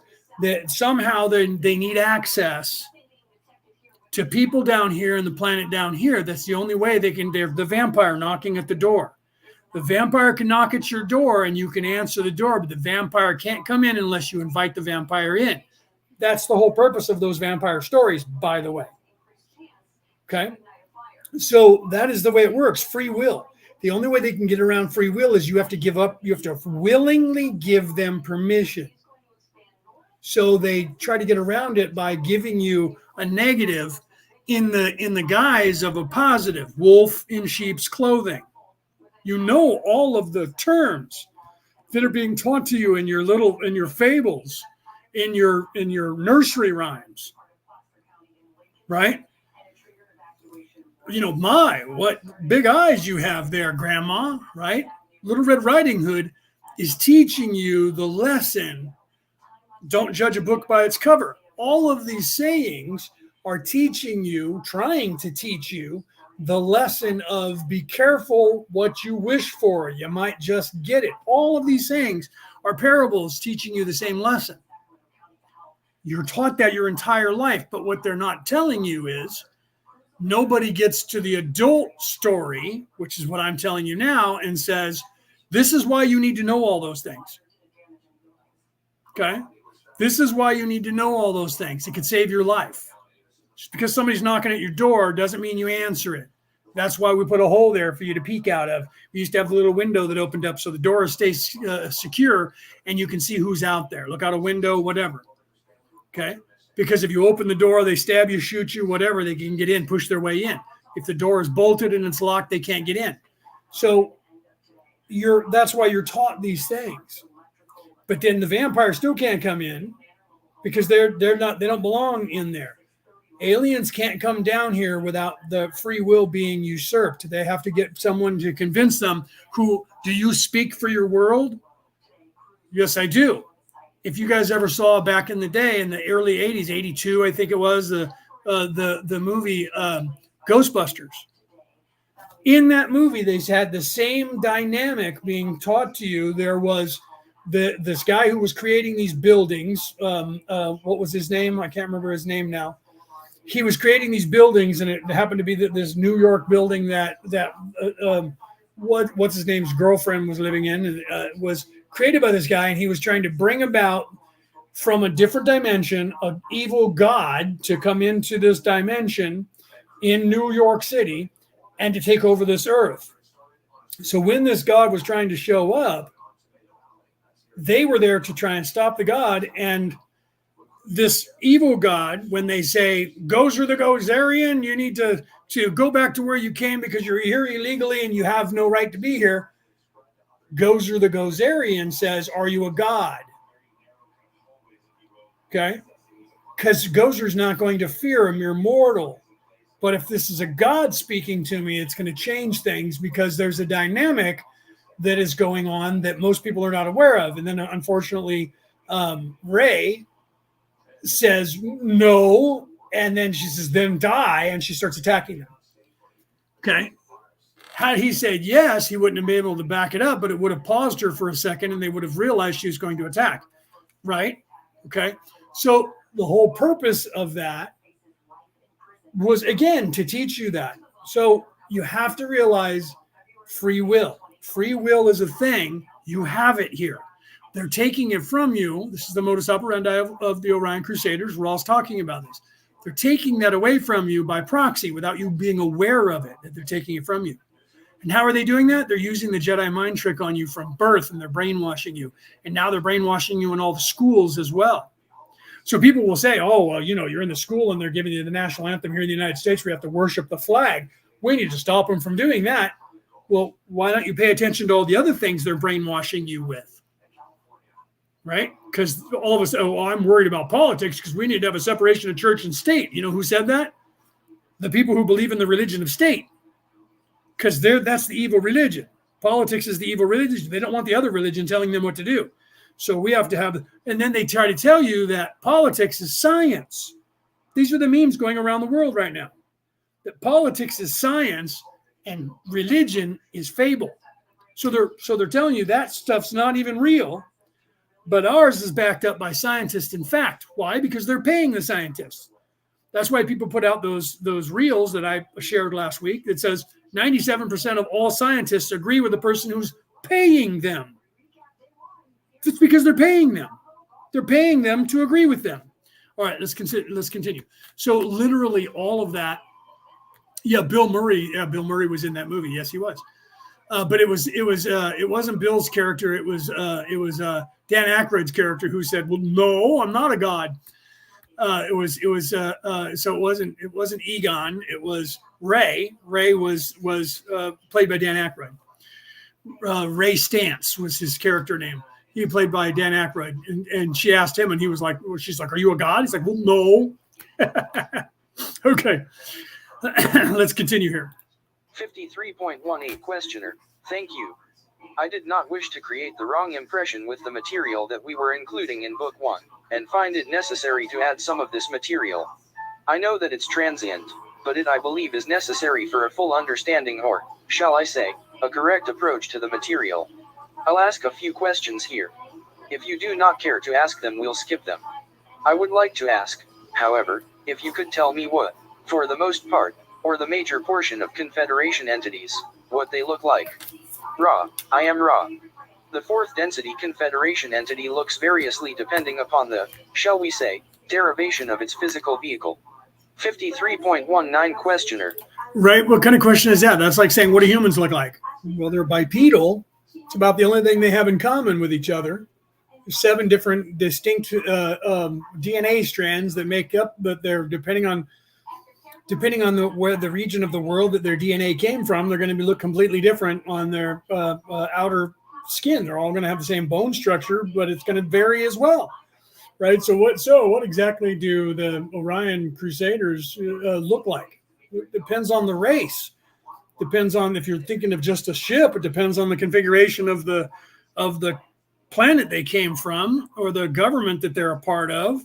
Just like here in the world, you have jet aircraft from other countries that look distinct and they have markings on them to show you who their allegiance is. Same thing. So, but then I guess if you have no idea about alien species, you wouldn't know. And so you would ask that question. So it's not anything against Dawn, but that's kind of a silly question. You know, what does a car look like? It depends on what country made it, what company made it. It's going to be a different look to it. People memorize those, and so you know what an Alfa Romeo looks like, as opposed to a Peugeot or a Ford or a Chevy, right? Let's continue, right? Or a Land Rover, right? I mean, you know what they all look. Austin Martin, you know what they look like, right? A Jaguar, for those of you in Europe, you know what they look like because you've seen them, but they're all completely different from one another, are they not? A van, a truck, a car, right? They're all completely different from one another. All right, let's continue. Do some of them look just like us? Some. Could they pass for Earth people? Some. Ra, I am Ra. Yes. Those of this nature are most often 5th density. 53.2. He's talking about shape-shifting 5th density. I believe that Dawn was asking about physicality in the 3rd dimension. Right, so let me answer that, and then we'll see what Ra says, because I think Dawn's going to try and specify. So in the physicality, 24% of this universe alone, 24% are humanoid. Okay, but the colors vary, right? Some are blue. We've seen them in history in India, here on this earth. Some are a very bright yellow, like a highlighted color. They've been here on Earth, but then not in history to where anybody talks about them. You know, here in the Americas, we had what we called the red man and Native Americans. They did have a very red hue to them. Now that they're bred in with the Spanish so much that they're more brown than they were before. But you have distinct races. Look at the Asian race compared to, say, the Aryan race and compared to the African race. Right, so Africans are brown, and some of them are very dark, almost black, purple. Those are just the races that are here, right, in different colors. Like me, I'm polka dotted, right? I have many different shades on me of different colors from around the world because I have freckles. But we're like a 1% of the population, or 10% maybe of the population who have freckles. But there are beings out there that are blue, indigo, purple, orange, yellow, red, that are humanoid. So humans, and then there's some that look just like the humanoids here on Earth on other planets. That's just the human bipedal, right? Then you have, let's just say here on Earth, we have the Draco. Would you know that there are currently 5 different races of Draco here? They're like there are humans. The Greys, there's 4 of those here. Those are just on the Earth and in the Earth, right? Outside of that, there's almost an infinite number of third dimensional beings that make up all kinds of different things. There's praying mantis. They've been here on Earth too. Praying mantis beings. They look like a praying mantis, only they're 8.5 to 9 feet tall.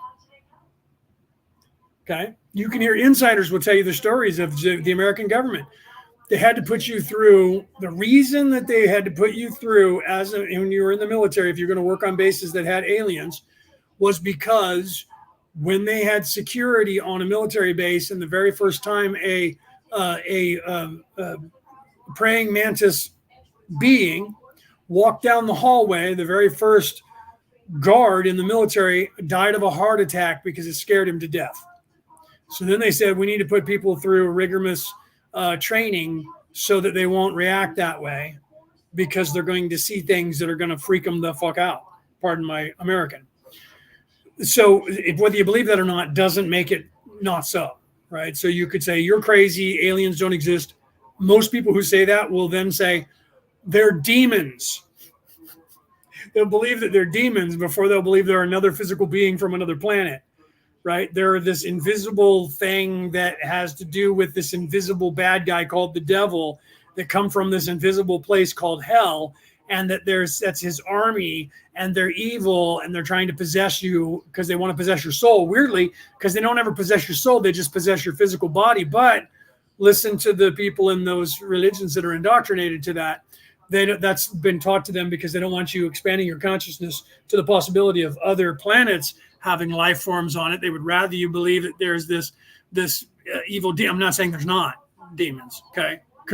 But that's why they're originally doing that. But I'm not saying there's not demons. Now remember, I am a minister, 4 different religions, so I'm not an atheist trying to make fun of religion and say that was made up, okay? Because it's not, right? My whole entire book is showing you the reality about reality, returning to the old ways, is showing you there's a knowledge that goes back thousands, hundreds of thousands of years that everybody knew about spirituality, that all of these people, including Jesus, and I do that with the finger quotes because there was many of that character that came down here, and at least 12, and I was reading that it might be more than that, different guises that came down in different places around the world teaching the exact same information, okay? So my book is about the opposite, but the churches probably won't like it because I'm pointing out that what the churches are teaching currently are nothing more than, I just had this conversation with my brother who is in a theological college currently, well, in his off time because he works during the day, but he's going to a theological college. And he even admitted just yesterday when we talked about it that the religions of today are about relationships. And I'm like, right, they're not about ascension. They haven't been about ascension since the Orion Crusaders came down here and gave the knowledge to these people and implemented that. They've corrupted all of that away from the actual ascension message that was being taught. And it's about relationship. You want to have a relationship with God, a relationship with Jesus, a relationship with people around you.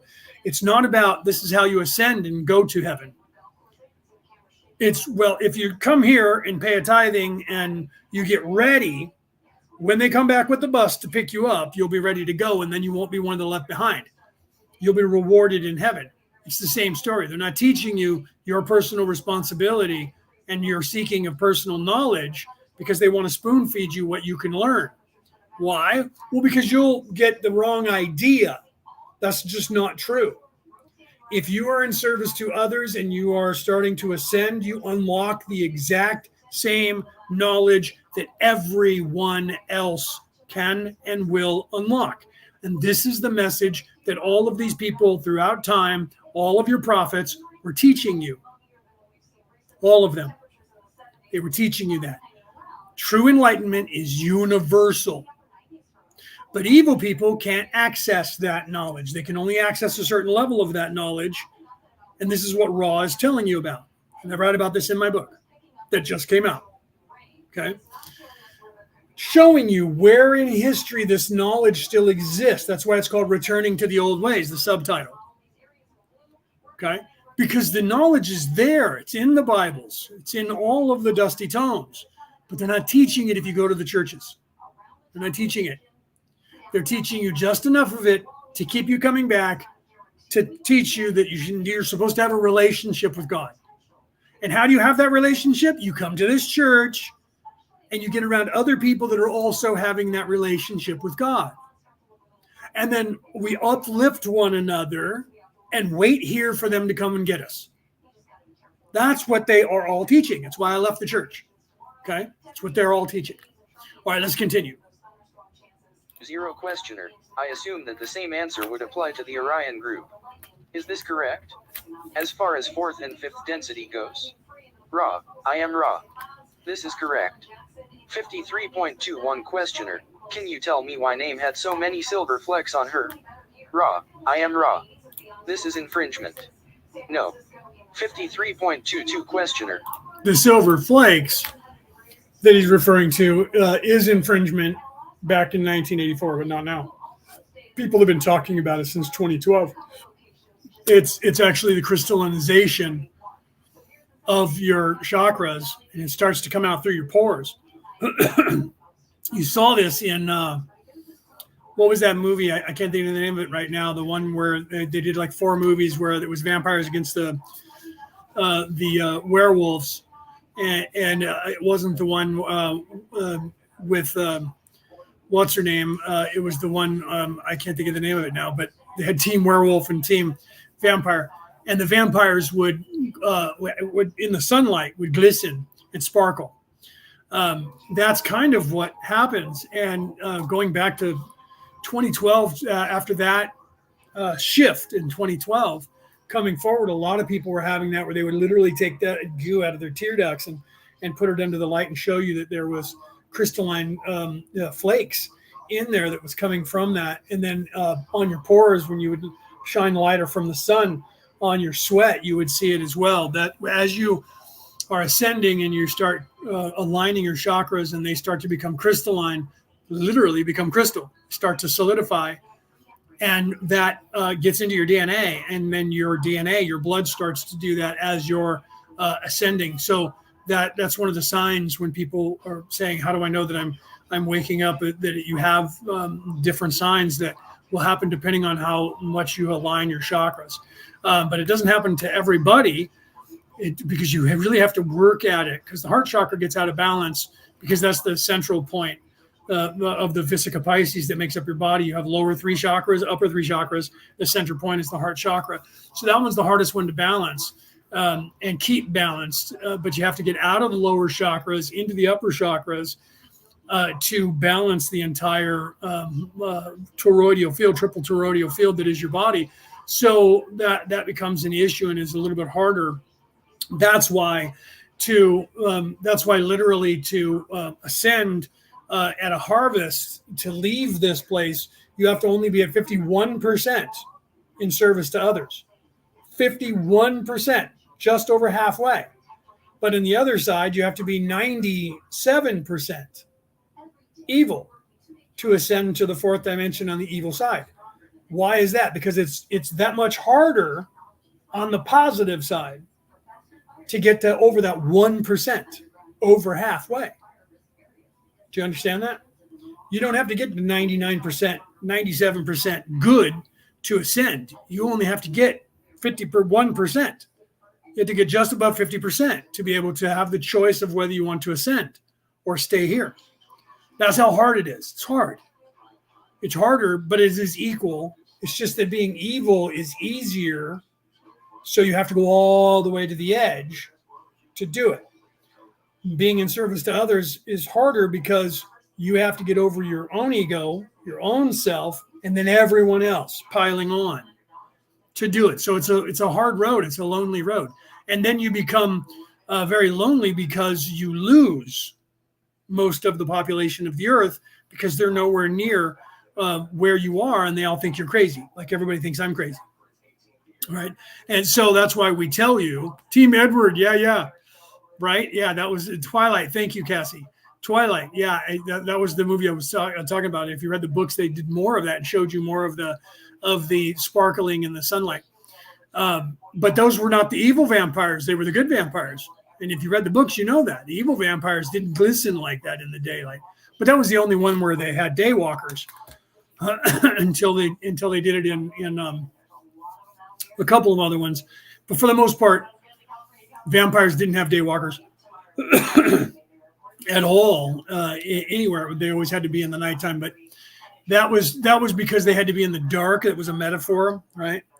They had to be in the darkness because they were evil. So they got away from the fact that that all vampires were evil, and so there were good vampires, and so they had to make changes. So authors, as that ideology evolved, they started saying, well, good vampires are not evil. Not all vampires are evil. Just because you're a vampire doesn't mean that you're evil. Some people would naturally not be evil because, you don't become evil. If you're a good person and someone bites you, a vampire bites you, that doesn't turn you into evil instantly. It doesn't change your soul. You still have the choice. So writers started writing that there were still good vampires. And that's why, like Lestat, right? The storyline of Interview with the Vampire showed that some of the vampires were evil and some of them were not. And that changed a lot in the 50s and 60s, coming forward 70s, 80s, and 90s with all the writers of the vampires. And so you see that in all of the books that became movies about vampires, where some of the vampires were not evil.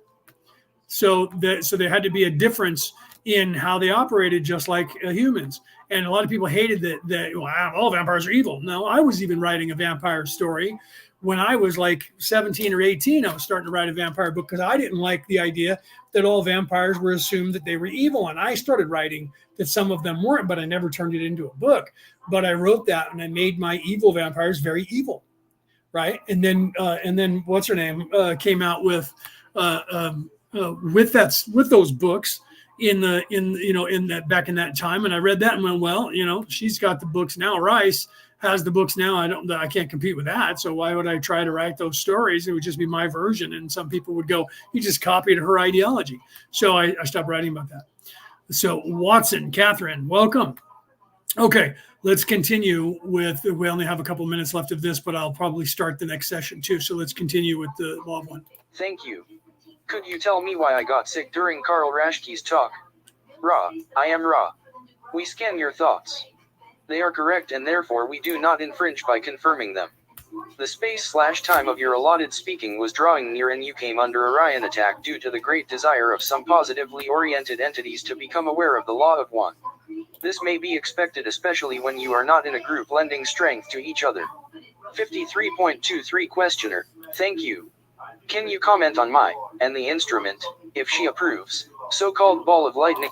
Right, I loved True Blood. I loved Sookie. Sookie Stackhouse. I loved those guys, and what's his name? The Skarsgård playing the sheriff. Loved his character in that. Loved those and all those. I watched the whole series. Loved it. That was great stuff. Interview with the Vampire. All the Vampire Lestat. All the novels. Great storylines. Great stories. Let's continue. Sorry, but I agree with Cassie. That was some good stuff. All right, let's continue. Experience as a child. Ra, I am Ra. This will be the last query of this working. You were being visited by your people to be wished well. Is there any other query of a brief nature we may answer? I like Colin Skarsgård too. His dad. He was in Pirates of the Caribbean. Played Bootstrap Bill Turner, William Turner, Senior.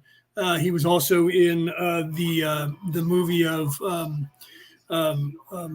Sword in the Stone.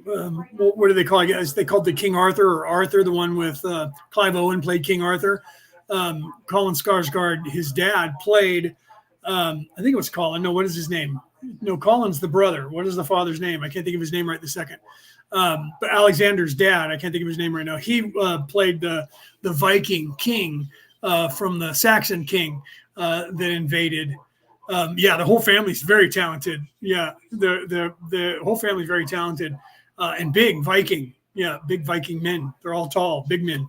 Alexander's got to be like 6'6" or something. They're tall. His dad's tall like that too. Stalin, thank you. I was thinking Colin, and Colin's the brother. Stalin Skarsgård. He's a great actor. Great actor as well. He was also in Thor, right? The Thor movies. He was in that and played a scientist in that. All right, let's continue. Yeah, he's a great actor. That whole family is great acting. Great acting in that family. Let's continue. 53.24 questioner. No, I apologize for asking many transient questions during this session. And Bill, right? And isn't there a daughter? I think there's a sister, but I don't know if she's an actress. I know there's a big family. They got a lot of kids. I do know that. I hope that we did not cause any problem for you, especially with respect to loss of polarity in that one question, but I felt it necessary to include some of this material so that those wanderers and others reading the first book of the Law of One would not get the wrong impression with respect to their experiences and contacts. I am sorry for any problems that I might have caused. I will just ask if there is anything that we can do to improve the contact or aid the instrument. Ra, I am Ra. The instrument as well. Please guard your alignments carefully. We leave you now, my friends, in the love and in the light of the one infinite Creator. Go forth, therefore, rejoicing in the power and the peace of the infinite Creator. Adonai. Right, there's another good actor that Peter worked with when he was doing the History Channel's Vikings television show. Is Alexander Gustav, who played Floki in that series. Amazing actor as well. He played that part so well. I loved watching him play. I'm getting chills just saying it. Another one, those guys are so classically trained, like Patrick Stewart. Some of these guys are so classically trained as actors that it's insane how good they are. And them to take on a role that is, just this Floki character, but just to watch him work. Yeah, I'll bet that was really cool to be in his presence. I'm not saying you're not a great actor as well, Peter. So don't get me wrong. I'm not going to take away from you. You're a great actor as well. But just to be around the people that you were around in that series, what's his name, who played the king in the beginning, the Irish actor. What is his name? I can't think of his name. He played the king in the first season. Great actor as well. I'm drawing a blank. I can see his face. I'm drawing a blank. He was in The Usual Suspects. He was also in The Man in the Iron Mask. Did he play D'Artagnan? Played D'Artagnan in The Man in the Iron Mask. A great Irish actor. I can't think of his name right now. It's driving me nuts. Tell me if you remember who he is. Anyways, so that was the end of that session. Let me get the other session loaded. Let me unshare this one, and we'll go ahead and start the next session here. Let me pull it up, and we'll get that ready to go, and I'll start playing that. May 29th. Hold on, let me share this so that we can then have you guys hear it, because I don't know if you hear it if I don't share it. And now it's not wanting to share. That's annoying. Not sure why it's doing that. There it goes. For some reason, it wasn't sharing properly just then. That's bizarre. Okay. So, all right, let me continue, and we'll start here with this next session, session 54. We'll go ahead and get started on this. If you guys have any questions, type them in the chat. Otherwise, I'm just going to keep going, and then I'll just talk, make comments to what you guys are talking about. But if you have questions about the Law of One or my book, which let me put that up on the screen while we're getting ready to play this, right? Let me put my book back up on the screen. The Reality About Reality, Returning to the Old Ways. That is worldwide. You can find it on just about every bookstore online. You can go to Amazon unless you're in Australia. You can go to Barnes & Noble. You can go to where else is it? Author House, the company who is the publisher. You can go to their website, just Google the name and my name, and it'll pop up for you to be able to buy. Okay, so let's continue here. Let me get this off the screen, and then we'll go ahead and continue with the Law of One. May 29th, 1981. 54.0 Ra, I am Ra. I greet you in the love and in the light of the one infinite creator. We communicate now. 54.1 Questioner. First, I would like to ask of the instrument's condition. Ra, I am Ra. It is as previously stated. 54.2 Questioner. I have a question from Jim about an experience he had when he first moved to his land, in which he was told, the key to your survival comes indirect, through nervousness.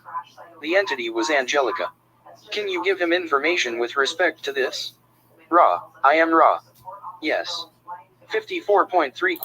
I'm assuming you guys can hear that now, right? Let me know if I'm playing that and you're not hearing it. Hopefully you guys are hearing that. So I didn't do a sound check. I just started playing it and I didn't ask you guys if you could actually hear it. So, right. So there's two Skarsgård sisters. I knew there was at least, Cassie, I knew there was at least one. I wasn't sure if there was two. Thank you, Penny. Okay, so let's go ahead and continue with this now that you guys, I know you can hear it. Let's continue. Questioner, would you please do that? Ra, I am Ra. As we have noted, each mind/body/spirit complex has several guides available to it. The persona of two of these guides is the polarity of male and female. The third is androgynous and represents a more unified conceptualization faculty. The guide speaking is sound vibration complex. Angelica was the female polarized persona. The message may not be fully explicated due to the law of confusion. See, people don't know. Thank you, Julie. Julie said 5 by 5. I love that. That's funny, Julie. Thank you. A lot of people don't realize that when your guides that are communicating with you, did you hear the dynamic that Ra was talking about? A male, a female, and androgynous. They don't want you knowing about that. That's why some of the books were taken out of the Bible during the First and Second Council of Nicaea. And some of them were taken out because they were teaching that the creator of the universe was androgynous. They don't want you knowing that because they're pushing the narrative of a male, a monotheistic God that is a male-dominated, either just one God, and it's just a man, or many gods like Zeus and the like where there's one male God who's ultimately in charge. And even with the Viking religion, with Odin, they're trying to have you believe that religion is the same, that it's a monotheistic, Odin is in charge. But the truth is that one has the god and the goddess, and they're equal. But they only want you to know about the masculine half of that religion, which is more warlike and aggressive and dominating. That's why you only hear about the Vikings attacking, pillaging, and killing. But when you actually learn about them, like what they did when they were showing you in the aforementioned History Channel's Vikings, which Peter was an actor in, literally they were showing you they were actually farmers. They weren't all just warriors that were brain dead, stupid oafs with big giant cleavers. They were actually farmers, and that they all fought, but they were also warriors. They were taught to be warriors. Vikings all throughout all of Europe were taught that way. So they were agriculturalists, not just brainless warriors. But they had you believe that that's all they were, because over in Europe you had the knights, and that's all they did. They had everybody else serve them. They didn't go out and grow food. They didn't go out and cook food. They had all the servants that did that for the knights. So they wanted you to believe that all other aspects of every religion worldwide were the exact same way. And like if you look at the new TV series Shogun, based on the book Shogun, you see that even in that pantheon, that you can tell that the Shogun warriors weren't just knights, but they want you to believe that. So when you ask the Japanese about that, they'll go, well, there was some of that went on, but they weren't all that way. So if you see like The Last Samurai, the movie, or read the book, or look up the true history of that, you find out that they were farmers, they were villagers, but they were also warriors. See, Native Americans were the same way. They'll have you believe that Native American warriors were just that, and that everybody served them because of the monotheistic, male-dominated, warlike culture that they're trying to portray to the world, saying that that's the dominant. But the truth is, these cultures weren't that way. These the women were just fought side by side. The Viking women fought with the men. The Native Americans, or the natives around the world, the Aborigines, they all fought together. They were equal, but they don't want you believing any of that. It's part of the modus operandi of of the Orion Crusaders to get that knowledge out of your head so that you only believe in the lizard brain and that the warlike ways, the affinity for bellicose that Ra talks about. So here Ra is telling about your guides and that you have the aspects. You have androgynous, male, female, a male and a female guide, at the very least 3. Sometimes people have 4, sometimes people have more than that. Most people think I have 1 guide. That's why you hear us when we talk about that, people say your guides, plural. Let's continue. We may suggest that in order to progress, a state of some dissatisfaction will be present, thus giving the entity the stimulus for further seeking. This dissatisfaction, nervousness, or angst, if you will, is not of itself useful. Thus its use is indirect. 54.4 Questioner. Thank you. I would like to trace the energy that I assume comes from the logos.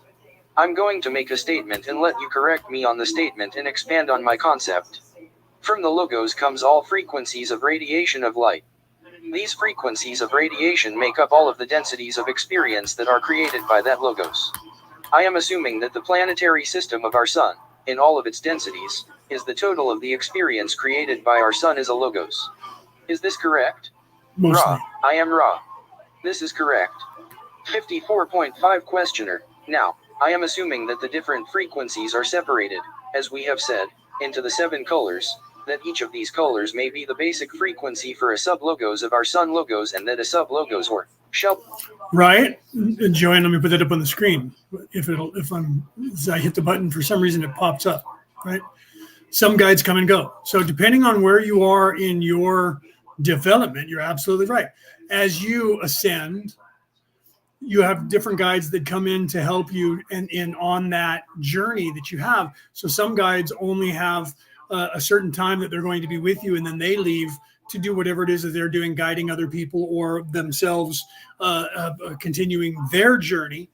And so sometimes the guides will leave, and then sometimes they'll come back later on. You'll have a guide when you're, say, 10, and then by the time you're 30, the same guide comes back into your life because of what they bring and offer you to as assistance to help you with that. So sometimes if you're really ascending fast, you'll have guides that'll be popping in and out to help you. But a lot of times you have guides that will stay with you for longer periods of time because you're learning certain things. So yeah, you have to realize that too. So it's a great point that you brought that up because I did not cover that, and neither did Ra. So thank you, Joanne, for bringing that up so that we could cover that right there.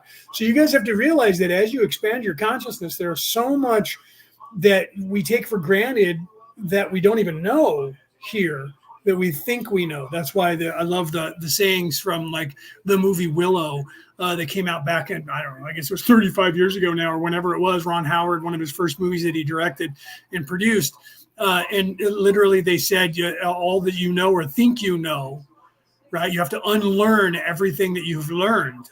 That was one of the sayings that the wizard was teaching Willow. Before he left to get hooked up with Finria the witch. I think that was her name. No, Rizal. No, Rizal was the bad guy. I haven't seen it for a long time, so I might be mixing it up. But you have to unlearn everything that you've learned. And they did that in Tolkien did the same, said the same thing in there, where you have to, all that you know and you think you know is not true. And you have to unlearn everything that you've learned. That is the only way to ascension down here in this earth, is that everything that you've learned is solidifying you in this third dimensional matrix. The matrix, the very matrix itself, is designed to trap you. It's a trap of the mind. It's designed for that. So everything that you think you know is untrue, right? And I use that. If you look at my book, if you look at the description of my book, well, everything that you are told is the so-called reality is not by a long shot what reality really is. That's in the description on the back cover of my book, or insert of my book, which just came out, by the way, a couple of weeks ago. So you guys might want to take a look at that. It's called The Reality About Reality, Returning to the Old Ways. And it's about the knowledge that Ra talks about that went missing when the Orion Crusaders got here. there's this knowledge that was there that still exists on this earth that you have to learn how to see it. You have to learn how the esotericness of it, that it is internalized, and you have to really actually look at, instead of going to religions, although they work, they're not going. And I am a minister, so if you just popped in, I'm not an atheist trying to tell you that the churches are wrong, but their curriculum has been corrupted. Their curriculum is only teaching you relationships with other people and a personal relationship with God, but not why and not what you're supposed to be learning. They've gotten away because of the corruption. They've been corrupted away from the true knowledge that the ancients knew about, and they all knew about it. And that's what I write about in my book, showing you where in history this knowledge existed and who knew it, and when did they talk about it and when did it stop. There's a certain time when all of that changed, and that was literally when the knowledge of the pineal gland, the pine cone in the Anunnaki's hand, is not giving you knowledge, it's controlling your pineal gland. And then that little handbag is the knowledge of how to do all of this, how to create all of this. And that knowledge and the scrolls in their little waistband is what they brought here to corrupt everybody, to dumb everything down, and to take away your free will by proxy. And this is what Ra has been warning about since 40 years ago when they came through, right? So you have to realize that this information is there, and you have to look for it, right? This is why I say religion recruits you, and spirituality waits for you to find it. Because that is the truth, right? Spirituality will wait for you to find it because you're supposed to find it. So when I ask somebody, are you a spiritual being? They go, no, I don't go to church. I didn't ask you if you're religious. There's a difference between religion and spirituality. And the religion will tell you that spirituality is about fable, which is what they tell about all other religions. They say that religion is an apocrypha and it's not real. Our religion is the only one that's real. Every religion says that about all other religions. Okay. But then if you become a spiritual person and you're trying to ascend on your own, they dissuade that. They don't want you doing any part of that. You're going to get the wrong ideas. You're going to make up the wrong stuff, and you're going to think you're right. You're going to be completely wrong. And what's going to happen? Oh, those demons are going to get you. And all of that is just the devil anyways. If you're not coming to this church so that we can guide you onto the right path, you're going to go astray, and the devil's going to get you. That's what they teach you. Again, every bit of knowledge that someone is telling you, you have to realize. This was in the last session. If you got here late, this was just in the session that we just finished. If you got here late, Ra is telling you that the information that comes into you, whether it's a psychic information, a dream information, or someone speaking to you, if they're speaking to you and most of what they're telling you is fearful, pay attention, because there's a good possibility that that person is not being truthful with you, and they're trying to scare you into believing what they're saying. This is why I always say, don't believe a word I've said. Assume I'm lying to you and look it up for yourself and ask your own questions. Because the only true thing, listen, now I'll quote Socrates from 4,500, 5,000 years ago, I cannot make you believe anything. I know this. The only thing I can hope to do is to get you to start thinking for yourself. You will not hear people who are trying to control you say that. You will hear them trying to dissuade you from thinking for yourself. Trust me, I know what I'm talking about. You can't go and learn this knowledge on your own because you'll get the wrong idea. You have to come to us so that we can teach you. That's the same thing as saying, do not go out on your own because you're going to be wrong 100% of the time. Okay? It's the same thing that they're teaching you about equity as against or in replacing equality. Equality doesn't work because you're not going to do the right thing, and we know that. So equity is we have to be in charge to force everyone to do the right thing because they won't do the right thing left to their own devices. Only 14% of the population of this earth won't do the right thing if they're left to their own devices. Everyone else, 86% of the people, will do the right thing because they're in service to others. So the scenario that they teach you, you can Google this, is there's a baseball field with a fence in front of it, and there's 3 people standing behind the fence trying to watch the baseball game. Each one of them is a grown man a little boy of about 6 to 7 years of age, and another little boy of about 12. All of them have a wooden box or a crate to stand on. Equality is they all have a wooden box. But the man is standing on the wooden box, and he doesn't need to do that to see over the fence. The littlest boy is standing on his wooden box and still can't see over the fence because he's too short. The 12-year-old boy is standing on a wooden box, and he can see over the fence. That's equality. And the fact that the man is standing on the box, even though he doesn't need it, they're telling you he's not going to do the right thing ever. And either pick that little boy up and put him on his shoulders or give him his box because he doesn't need it. So equity is we recognize that no one's going to do the right thing and help that little boy. So we have to be the ones to tell that man, get off the box, take it from him and give it to the little boy, because no one's ever going to do that on their own. Only evil people think that way because they would never give up that box for that little boy or pick him up and put him on his shoulders so that he can see the game, ever. So therefore, equality doesn't work unless you have equity. So the same evil people want to be in control of everybody to force them to do the right thing. Think about that. Because they would never do the right thing. And this is what Ra is trying to warn you about.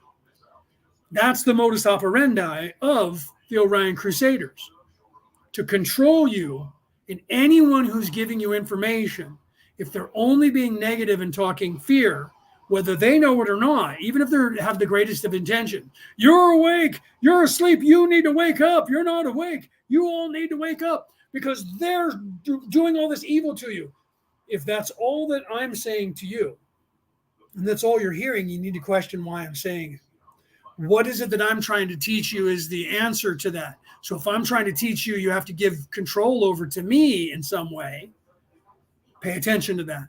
So Ra in the last session literally said, when information is coming into you, no matter how it's coming in, whether it's in a dream or whether it's through psychic mediumship or someone is speaking to you, if they're preaching fear, aggression, anger, and control, they are in service to self.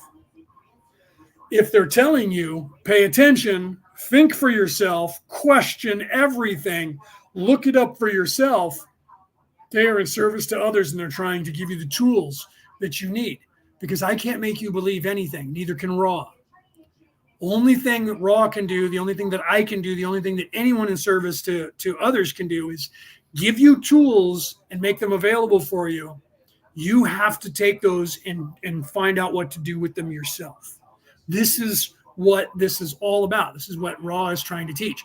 Be aware there is bad shit that evil people are doing to you. However, the way out here, and every single person throughout history who is teaching you as a prophet in every religion, the theme is identical. And this I cover in my book, and I talk about that. The theme is identical. Think for yourself. Question everything. Learn what you need to learn, because ultimately everything, and this is what I just posted in the last couple of days on my reels, first of all, your focus determines your reality. Your experience determines what you believe reality is. Okay? So how you were brought up and how you were raised and whatever religion or non-religion that you were raised in is going to determine how you see this reality. So the only way that you're going to be able to figure out what's going on with this reality is to ignore everything that you were taught and start looking at things through fresh eyes. Look at things from the standpoint of, what if my parents were wrong and the religion that they were teaching me isn't, in fact, the right one? It may very well be. But the only way you're going to know that is to take a look at other religions. The only way you're going to know about a political standpoint is to look at other political standpoints. The only way that you're ever going to be able to make a true decision about anything is by learning about whatever that subject is you're trying to learn about from every possible angle that you can. Because if you only want to hear what you like, You're only ever going to hear what you already know, and you're only going to reinforce in yourself what you already think, and you'll never change your mind because you're not looking to. You're looking for other people just like you to tell you that you're right. You're being subjective. You're not being objective with yourself. That's what Carl Jung talked about with the shadow work. You're not actually trying to ascend. You're just trying to prove that you know everything and that you're correct. And again, let's go back to Socrates, right? The more you know, the more you realize that you know nothing. So when people say, "Oh, Leo, you're just a know-it-all," no, I'm not. I know that I know less than I think I know. I know that no matter how much I know, I will never know it all until millennial from now, when I remerge with the one true creator, whenever that is. If you believe in, you're a Christian or a Jew or one of these modern Western religions, well, there's this one life, and then I'm going to go to heaven, and I'm going to be with God, and I'll know everything anyway. Okay, if that's what you believe, that's the only time it's going to happen. So if you're down here, like me and everybody else, you're never going to know all that until you get up there. How do you get up there? Do you see my point? It doesn't matter what you think of this place or what religion you think is the right one or what spiritual way is the right one. That's as folly as trying to determine which lake to swim in. If you want to go swimming, pick one. How you pick one and why you pick one is going to be determined. Well, is that lake poisonous? I don't want to go in there. Is that one too hot? I don't want to go in there. That's the story of the three little bears, right? This chair's too hard. This chair's too soft. This one's just right. This porridge is too hot. This porridge is too cold. This porridge is just right. This bed is too hard. This bed is too soft. This bed is just right. You're supposed to. That's what that parable is teaching you. You're supposed to look around and find what fits for you. Spirituality is personal. Okay? Churches are impersonal. A church is an institution that is worldwide. They're teaching one way to the entire world. That's why religion has to recruit you. Spirituality waits for you to find it, because you're supposed to find your way by your experiences. We are here to have these experiences, and we're supposed to have our own experience. We're not supposed to be going someplace where they're teaching one experience. We're supposed to have our own individual experience from our own individual point of view. This is the entire reason for this place being, is for us to do this so that we can have every single experience, because that's what the creator is wanting. Every scenario possible. So we're supposed to have our own individual experience. But the knowledge that you gain as you ascend, even by your own experience, from your own perspective, is the same knowledge that unlocks. The closer you get back to the source, the more in line with the source or the creator of the universe, God, that you will become. But God is evolving by all of our input, by all of our experiences. God is evolving. Okay? That is the whole endeavor of this scenario, is to do that. God wants to know what it would be like to live every possible imaginable way. And we're reinventing newer and newer ones every time. Every time I'm talking to you, it changes your life. Every time you're talking to me, it changes my life. So our experiences are commingling and changing each other into doing other things and learning different ways. That's the purpose of this place. So why then would you only listen to people who agree with you? Why then would you only seek out other people who think the exact same way you do? Because all you're going to do is narrow your belief system. This is what Ra is teaching. This is what Jesus was teaching. Muhammad was teaching now. This is what all of the prophets were teaching. I'm going to play this, and I got to go and help my mom because she dropped something, and I got to help her pick it up. Then I'm going to have to get off here soon anyway because I got to get her in the shower, okay? So let me play this while I go in there and pick up what she dropped before she gets up and falls over trying to pick it up. All right, hold on. You guys listen to Ra. We say, an individual may activate any one of these basic frequency or colors and use the body that is generated from the activation of that frequency or color. Is this correct? Ra, I am Ra.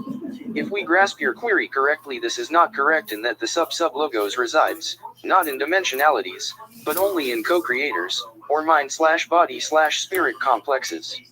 54.6 Questioner. What I meant was that a mind/body/spirit complex then can have a body activated that is one of these 7 rays. Right. I think I'm going to stop there because now we're getting into the chakras, the 7 rays, and that is a lot to unpack. So I'm going to quit right here and move. But if you guys have questions, now's the time to ask me. Right. So I'll stick around here. You guys, all you guys that are out there right now, if you have questions right now about anything, including my book, which I'm going to put back up on the screen that just came out, I'll put that up, tell you where you can find it. Meanwhile, you guys, if you have any questions, type them out here. And then we'll get into talking about the chakras. I'll rewind for that, and we'll talk about the chakras next week when we get going, because that's going on to a whole new subject now. So here's the cover of my book. There's my book. It's called The Reality About Reality, Returning to the Old Ways, that just was released to the world on June 24th, I think it was. So it's out there online. You can buy it anywhere. And it's literally The Reality About Reality, Returning to the Old Ways is literally about the information that I've been talking about in this class for the last 2 years now, talking about not just the law of one, but the reality of how this entire place works and why. And this is what Ra is trying to tell us.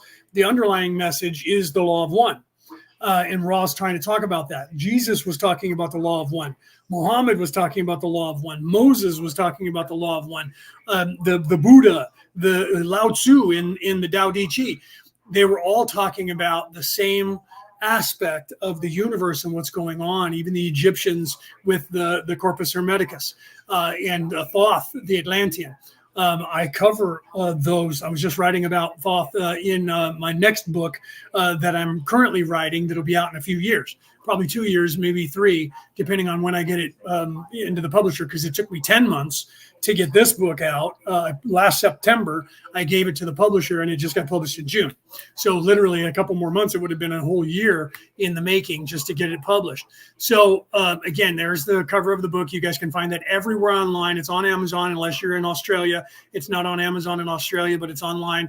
Barnes & Noble, everywhere. You can even go to Walmart Books, their bookstore, and have it shipped to you. It's all kinds of websites all over the world. So look that up. And that's literally about this information, telling you there was information that everybody knew about on this planet for generations that were being taught readily to the entire world, and then it was stopped. And I refer to them as the controllers, because I'm trying to get by all of the I don't want to call them the Anunnaki. I don't want to call them the Bilderbergers. I don't want to call them names that they would try and edit it out. So I say the controllers, and it's a blanket statement that I refer to in that, but know that the secret societies, the 1%ers that control the population of the world, is who I'm referring to, but I'm not specifically naming names to get anybody mad, because otherwise they'll try, and they may even now try to stop that book from getting out to the world, because that book is literally blowing the lid off of the world, blowing the lid off of humanity. It's literally telling you that there was a knowledge and showing you. And then I go in more details with the next book that I'm writing currently. So you guys might want to take a look at that. Like I said, let me go back to the chat here. I was off the chat and see if you guys have any questions. So if you have any questions, throw them out there, right? Paulie said, I don't like using Amazon to buy your book. However, I can't wait to get it. So you can go to other places. You can go to barnesandnoble.com, Paulie. And you can buy it there. Have Barnes & Noble send it to you. You can go to walmart.com, their bookstore, and they'll mail it to you as well. There's other sites. There's a couple of them over in Europe. I don't know where you are. I don't remember if you're in America or where. But there are other websites. I paid money to have it put out to all kinds of websites. I was looking it up and found it on like 20 different websites around the world. So you're in the UK. It's on, Amazon, but you can go to, if you don't want to get it from Amazon, go to Barnes & Noble. But it is on Amazon. If you don't want to use them, there's other alternatives that you can have it shipped to you. It's not just Amazon. That's just one of the bigger ones. That's why I throw that out there. You can go to Author House, my publisher. You can Google it, and you can go to authorhouse.com, and my publisher will mail it to you directly. So you don't have to buy it from Amazon if you don't want to use Amazon. Right. Yeah. So that's why I was saying, Rick said postage to Australia is really expensive from the US. Well, it's not on Amazon yet. I just went and looked again today before the show in Australia. It's not listed there yet. Get a hold of Amazon and ask them why it's not, and see if because it wouldn't cost them anything unless they have to buy it from the publisher here and ship it. And that's why. Eventually, as I sell more copies, it'll be more readily available. But you can go to other companies that are in other countries. You just have to find the websites. You just have to look online and find the websites to figure out where it is. I just used Amazon because that's one of the biggest companies. I don't like it either, but you know what I mean? That's why you can get it from Author House or Google it and find out. Eventually, it's going to be all around the world, and there'll be physical copies. But like I said, Barnes & Noble, I know these are American companies, but I know they got to have a website overseas. So if Amazon doesn't have it in Australia, there's got to be other companies that are global companies. Author House Publishing is global, so they have to have an Australian website, and if so, they have the book that they can print and mail it to you because they're the publisher. So check that out and see if they have it there, and if not, if it never shows up there in Australia, let me know, guys, and I'll get a hold of my publisher and see what we can do about getting that out to you guys. All right. So yeah, I know, right? Paulie said thank you. So okay. So for those of you, just know that what Raw could tell you in 1981 to 1984, the information that Raw could give you back then is completely different than the information that what we can tell you now, because it's exponentially the world mindset has expanded exponentially. Okay. And know that I am one of these people. And first of all, I'm with the Orion, what Raw calls the Confederation, the Orion Council. I am with the Orion Council of Light, which is the coalition of light down here on the planet. The Council of Light is at the Council of Venus, part of the Galactic Council. We're the physical down here in third dimension representation of the Orion Council, not to be mistaken for the Orion Crusaders. The Orion Crusaders were the people in service to self that Ra is warning about. Ra themselves is part of the Orion coalition of light that came here to combat the Orion Crusaders after we chased them out of the constellation of Orion. Okay, so if you talk to or you listen to Alex Coulier, he talks to the Andromedans, and they will tell you that the Orion Crusaders, the evil people, came to this sector of the universe and took over 23 solar systems. Of those 23 solar systems, all but 2 are now free. It used to be 3 when he talked about it back in 2015. It is now 2. This solar system is free, but the residual effect is still happening here. So we don't consider it free because we're still in the mop-up stages of correcting all the damage that's done. The Orion Crusaders left right after they got here. They left when we got here to defeat them. They split and ran on their way trying to conquer the universe, heading towards the center of the universe. They're marauders. They just keep island hopping from place to place, and they keep going.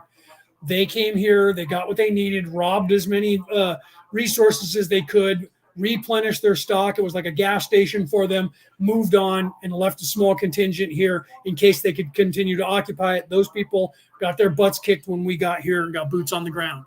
We're now in the mop-up stages. It's taken a long time for this to happen. And I don't want to get into how long, because some of you would go, okay, you're crazy, because we've been here for approximately 70,000 years, some of us longer than that. And that might scare some of you to think that, but you need to realize the difference in the change and the shift that has happened on this planet. In 1981, when Ra first started channeling through Carla, the total population of the Earth was 2.7 billion people, right? It is now 7.9 billion people. Exponentially, the amount of people on this Earth has expanded by 7 billion people in 40 years. That is a huge population explosion. Why? Of the population of souls that reside on this Earth currently, more than 67%, it's actually 67.25% of all souls on this planet did not originate here. Okay? Are you aware of that? Some of you think I'm crazy right now, and some of you are going, I fucking knew it. Okay? 67.25% of the population of human souls are not indigenous to this planet. You did not go through the first dimension and the second dimension into this third dimension on this earth. You came from somewhere else and came here. Of that 67%, more than 60% of that 67% are in fact souls who volunteered to come here to make a difference because the population of the people that are here got stuck. Ra talks about that, but doesn't give you the total amount because Ra couldn't in 1984 because the population of this earth was not in a position to have that knowledge readily available to them. But since 1984, and now in 2024, 40 years later, the population of this earth has expanded the consciousness enough to unlock more knowledge that can be readily available for you. There's still knowledge that if I try to tell you, I will be stifled and I won't be able to say the words because of free will, because of things that are going on. And if we're talking one-on-one, and I'm not talking live to the world, I can give you whatever you're prepared for. I am one of these people that I could use the Melchizedek title because I am unveiled. But I can only tell you what you're capable of understanding. You refuse to understand it. If I say something that is beyond your capacity because you're not readily available, you're not available at that point. If I push you past that point, you'll just go, okay, you're just crazy. And then I'll believe a word that you're just saying because you're not ready to hear it. That's just where you are in your development. It doesn't mean there's something wrong with you. It just means that you haven't expanded your consciousness enough to be open to this knowledge. The knowledge that you learn as you ascend makes you smarter. Your IQ goes up and you unlock the exact same knowledge that everyone else unlocks in the entire universe. But there's a preference here. There's a preface here.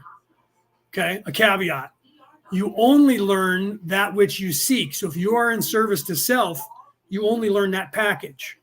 If you are in service to others, you only learn that package. So people who are in service to self cannot learn what you can learn in service to others. And you cannot learn what they learn in service to self past a certain point. Because when you haven't made that choice yet, you have access to both. You always have access to both. But you have to choose one or the other to unlock more and more of that knowledge. So they don't like the fact, and they're trying to stop you from unlocking that knowledge. That is the modus operandi of the Orion Crusaders, to keep everyone in the lizard brain or as close to it as possible. So they're keeping the entire population maturity level between 11 and 13 years of age. Okay?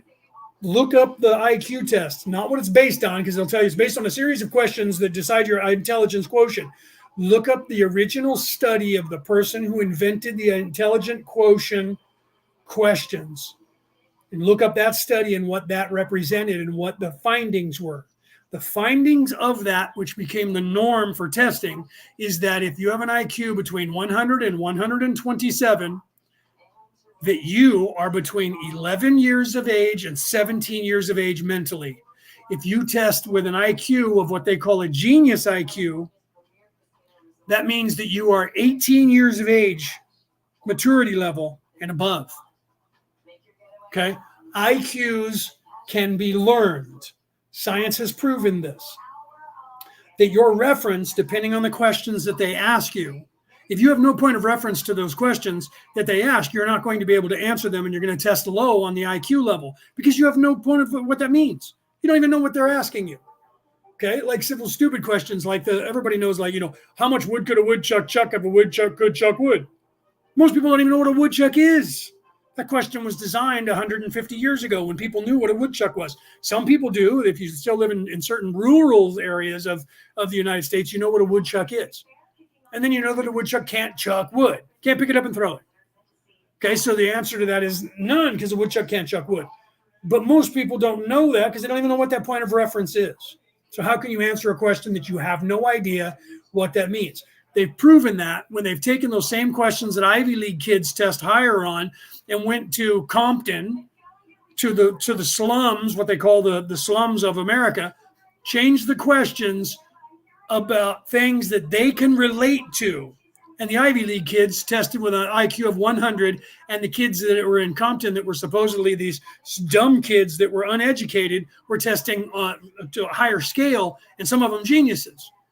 So the questions that they ask you are pointed in a way that they want you to be pointed to where their Ivy League schools are, that your mom and dad have to be rich. So rich people test at a higher IQ than poor people, unless they ask you generic questions that you can understand from the demographic of where you live. They're aware of this, but that's not how they teach the IQ test. So what is the IQ test based on? It's based on the fact that nobody, the average person on this planet, their IQ is below 18 years of age mentally. On purpose, they're keeping you there because you're easier to control if you have a simple mind. Uneducated, simple mind. Some people are just naturally have a higher IQ, and they resist those people and what they're saying. They resist all of what's going on around them instinctively because they just don't trust. The best thing you could ever do in your life is to question everything. Question what I say, question everything you see on television, everything you see on the internet. Don't believe any of it's real, because there's a good possibility that it's slanted one way or the other, and it's trying to brainwash you. I've seen things where they're talking about, like, the shot. Did you know that these companies are getting sued? And I'm like, okay, I never got the shot because I also did the research, and I realized that that was a Hegelian dialectic. The entire thing was created, and some of you out there will get all angry because you were programmed into believing that the shot was great and that there's not a lot of people dying after they got the shot and those things. But the numbers are actually there, and those things are really happening. But some of the stuff that they say, I go, that seems to be a little bit more exaggerated than reality. And then when you look into it, you find out they had an agenda. So the way that you can make people believe your lies, you have to tell a little truth with many lies. You have to tell just enough truth so people go, I see the truth of what they're saying there. And then you throw a lie in there with it. That's what evil people do. That's the modus operandi of evil people. They always preface you with that, right? They're not your friend. They're going to say this about me and tell you I'm a bad guy. And then when it happens, they go, see, I told you. They prime you into believing them by saying they're going to say bad things about you, about me. That's what they do. I remember when I was younger and I would have clergy over my house, and the priests were like, well, the second that you dedicate yourself to Jesus, you're going to have people, maybe even in your own family, telling you that you're crazy. The problem with that is that it's true. Now, was that priest who was telling me that because he was trying to recruit me to his religion, or was he telling me that because he was trying to warn me that I become a target? That's telling a little truth with many lies. I don't know to this day whether that priest had good intentions or bad intentions with that statement, because the statement is true in both cases. It is true. As soon as you start ascending, people try to stop you from ascending, and they try to do it any way they can, including trying to get angry with you, your own family members, friends, disowning you, telling you, your husband, wife, somebody, I'll disown you, I'm going to divorce you, I'm leaving because that person's crazy, and you're listening to them. You're going to have that opposition, and that your circle gets smaller and smaller as you ascend. Know that. You'll realize that at some point and not care, because you'll start looking around and go, wow, they're all children. Wow, they're all children. And then those of us who have religious titles will say, well, when Jesus was on the cross, he said, Father, forgive them, for they know not what they do. Jesus knew they were children, and he didn't know what they were doing was wrong. And they were supposed to do what they did. He designed that. He was supposed to die. Do you see? So as the adult in the room, you start realizing that. One of my sisters, in the past couple of years from listening to me, she started questioning everything on her own and researching it. And then all of a sudden she said to me, oh my God, one day, do you realize that everybody's a child? They're literally like children. And I was like, yeah, Yes, they are. Welcome. Right there is your seat. You're right behind Snorri.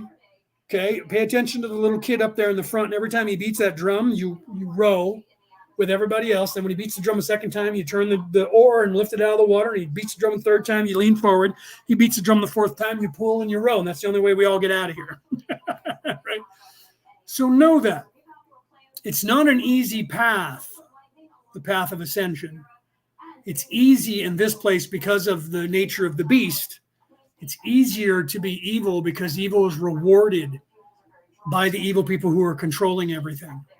So it is easier to run down that road and be that way, right? It's unfortunate, right? Mildred Keith, welcome.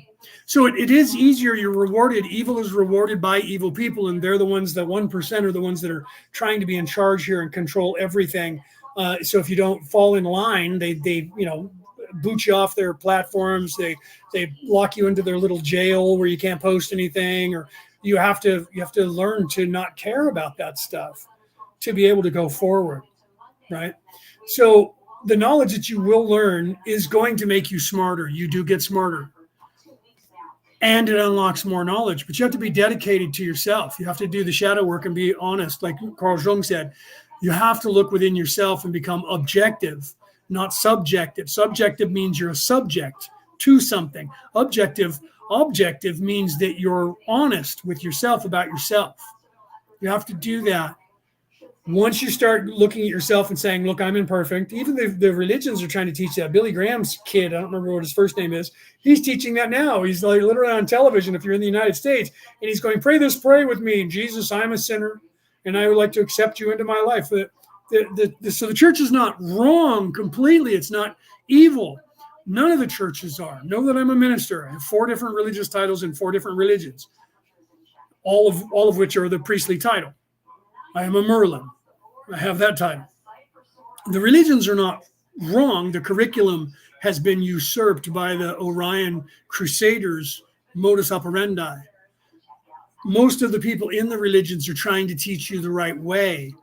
They just are bound by their job, and their job is to teach what the curriculum of the Bible that they have, which is a 2-year, a 3-year, and a 5-year cycle. I have one of them. I usually pull it up and show it to you on the show, but I don't have it in front of me. It's on my desk in my office in the other room. I didn't have it here. I would have known I was going to pull it up and go, look, here's the curriculum.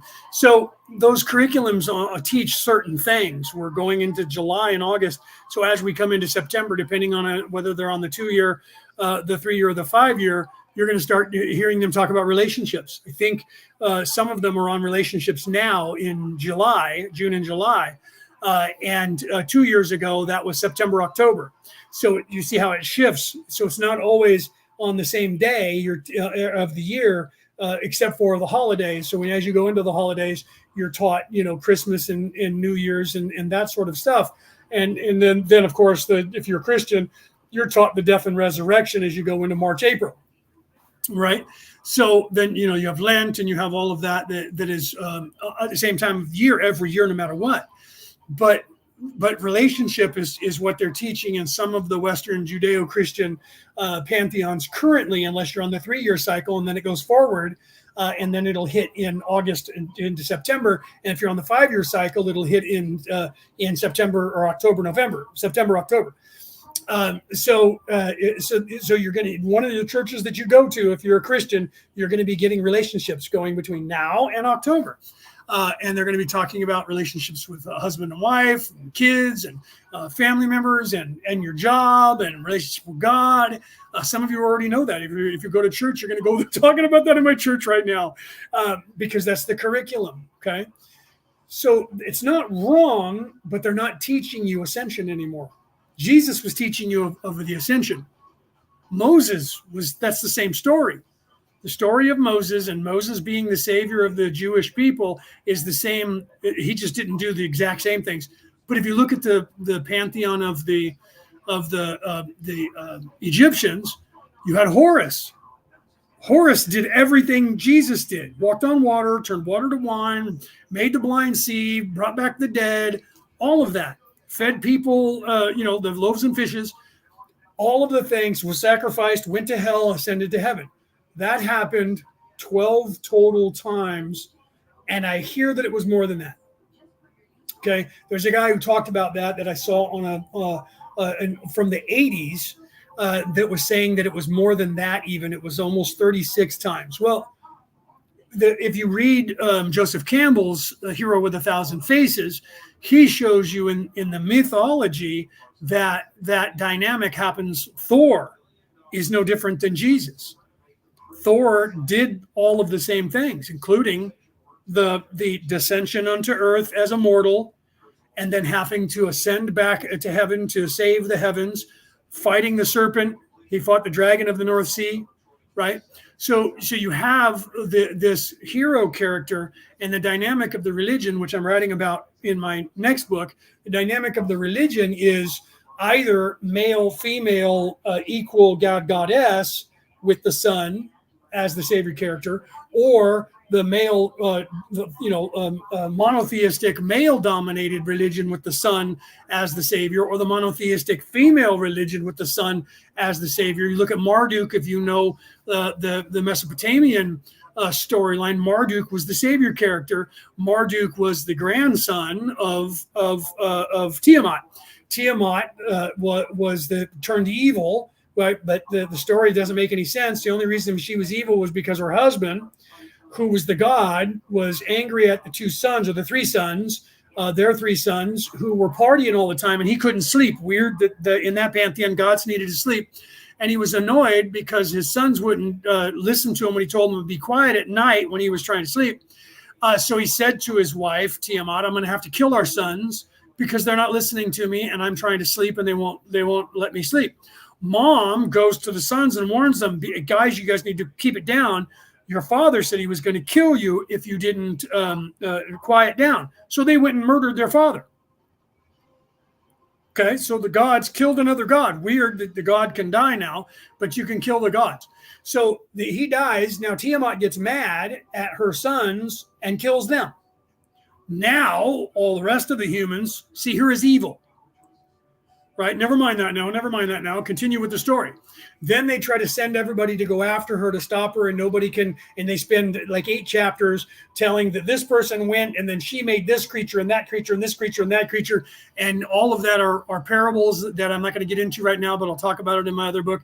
And nobody could do anything until Marduk was appointed, and Marduk shows up, and Marduk has a magic bow and a magic axe. Sound familiar? Right? Thor and Odin with the magic spear and the magic hammer. One fires lightning. You have Shiva that has a lightning rod. You have the trident from Poseidon, which is the lightning rod. So these pantheons cross over the storylines, and the only thing that changes is the dynamic, whether it's a male-dominated religion, a female-dominated religion, a dual aspect male-female god-goddess religion, or it's an androgynous religion. But it's still the same Trinity, that you have the Holy Spirit, controller God, creator God, and then the Son, and that is the Savior character. Even down on the physical plane, if you read Joseph Campbell's, I've never read it, but I saw him speak when I was a teenager before he passed. I saw him speak many hours of conversation that I watched of his, where he talked about that. So I've never read the book, but I know people who have it. But he talks about in mythology, and to us, the journey that you go on as you're in service to others, that there's a call that comes to you, that you become that hero character, whether you like it or not, that in some way you will be defending the defenseless. Know that I was knighted by the Holy Roman Catholic See. I have a Sir title. And part of the creed of the knight is defend the defenseless. Be upright. Speak the truth, even if it leads to your death. Those are real. If you watch the movie Kingdom of Heaven, what he tells those knights is actual. I know that because I was taught that in the church as a knight, getting prepared to be knighted, to going through the knightly school. It took me over a year, and I did it very fast because I already had the background training. Being unveiled doesn't hurt, to be able to learn that way of life a lot faster. So you have to realize that in your life, you're going to be given these tasks that will come in front of you in your life of choices of what to do, either be in service to self or in service to others, either defend somebody because they need defending or not, either become the savior or the predator. This all is the choices of this place that are being brought in before you so that you make that decision. So be aware of that when you see a decision to do something, to act or not. Can I steal this and get away with it, or should I? Should I lie or should I tell the truth? Every decision you make affects. This is the storyline of the dark side of the Force and the light side of the Force. And Yoda is teaching, know that I'm a Jedi Master as well. Over in New Zealand, in the Jedi temple, I'm listed as a Jedi Master. Know that and once you start down the dark path, forever will it dominate your destiny, because you start taking the easy road. It's easy. It's more seductive. You get rewarded here. So you have to decide, am I out for money, power, and fame? That's in service to self. If you are, you can make it. Just tote the line that they tell you to do and do whatever evil shit they tell you to do, and you'll get rich. But you'll not ascend to heaven. You'll not ascend back to the one. You'll only be able to ascend halfway through the sixth dimension, and then you'll get stuck there. That's purgatory. That's hell. You're in the third dimension here. You'll only get to the sixth, and that's it. Okay? And then you'll have to repent. You'll have to go back on your course and then move up from there. This is the way the universe works. It was designed that way. People who are evil, they don't want to hear that because they don't want to believe that there's anything that's above them. There is no God. That's all just made up. That's because they can't access it. Cannot access it, period. Okay? Because they cannot believe in it. For them to exist in service to self, they have to believe they are the top dog, even if it's secretly because they're in a pecking order, or the white and 1%ers are in charge, and you're not at the big table, you're at the kiddie table. You have to take what you got from that kiddie table and try to figure out how to move yourself into the higher table. And you, even though you might know it for sure, that one's in charge and I'm not really in charge, but I want to ultimately be in charge because I'm in service to myself. Or you go down the other road in every decision that you make. So every decision that you make is a choice that is going to unlock more decisions for you to make. You start making decisions the way they want you to be evil and make those decisions, you're going to get more of those that are going to come up. And the more you do that, the more you lose yourself from the light. Know that. This is the way this place works. It's the ecosystem of this place. It's the number of the beast. The beast is the human condition, 666. Oh, that's the number of the devil. No, it is the number of this carbon-based unit. 6 neutrons, 6 protons, 6 electrons. That's what makes up this place. That's what makes up this flesh body. That's what makes up the human condition. That's what makes up the third dimension. Look it up. Carl Sagan talked about it. Look it up. Don't believe anything that I'm telling you. Believe that what I'm telling you I've made up completely. Take notes or go back and press play and write it down and then go, I'm going to prove that he's wrong, and Google that shit. Ask questions. Question everything. Because as you do, you're going to go, wait a minute, what? I have a meme. You could look it up, or a reel. A reel, a short, on all my platforms. You can go back and find, there's 2 that I put up that show you the 666. All you have to do is play it and press pause. Look up those numbers. Look up those words. Look up why that was told. The translation in the Bible currently in the New Modern World Dictionary of the Bibles, or the New Modern Dictionary or the Bible, is translated wrong. Let him who hath understanding reckon the number of the beast, for it is a human number. That's a wrongful translation. And its number is 666. Just go back to the King James Version and you're going to find a different translation. Go back further than that, or go to the Hebrew. You're going to find that the translation is something a little bit more closer to, let him who hath understanding reckon the number of the beast, for it is the number of man. Not a number of man, the number of man. And that number is 666. Because they were telling you that it is 6 electrons, 6 neutrons, and 6 protons that make up the carbon-based unit. You are the beast. This is the beast. The beast is the flesh. Okay? Your spirit, your soul does not reside in the flesh. The flesh is third dimensional. Your soul resides in the third density, which is a place outside of this time space where you actually exist. And you are in this avatar thinking this is real because this place, this matrix is designed to trap you into believing that it's real. This is why those of us who are aware of this say, this isn't happening. It just thinks it is. None of this is happening to you. All of this is happening for you. Okay, you need to understand that. Okay, so you need to literally look into that in the translation. It's translated wrong. The story of the Garden of Eden and the eating of the tree of life is not about what did they gain when they ate the tree of life. Well, they gained the knowledge of good and evil. That's part of it. That's not all of it. It's not what they gained. The tree of life, when you eat of the tree of life, if you eat of the tree of life when you're not supposed to, you lose knowledge. If you eat of the tree of life when you are supposed to, you gain enlightenment. There are certain times when you're supposed to do that and when you're not. Okay? Jesus talked about that, and so did Muhammad, and so did Moses, and so did David. Well, Elijah did, and Daniel did, and a few other people throughout history. The Lao Tzu, the Tao Te Ching.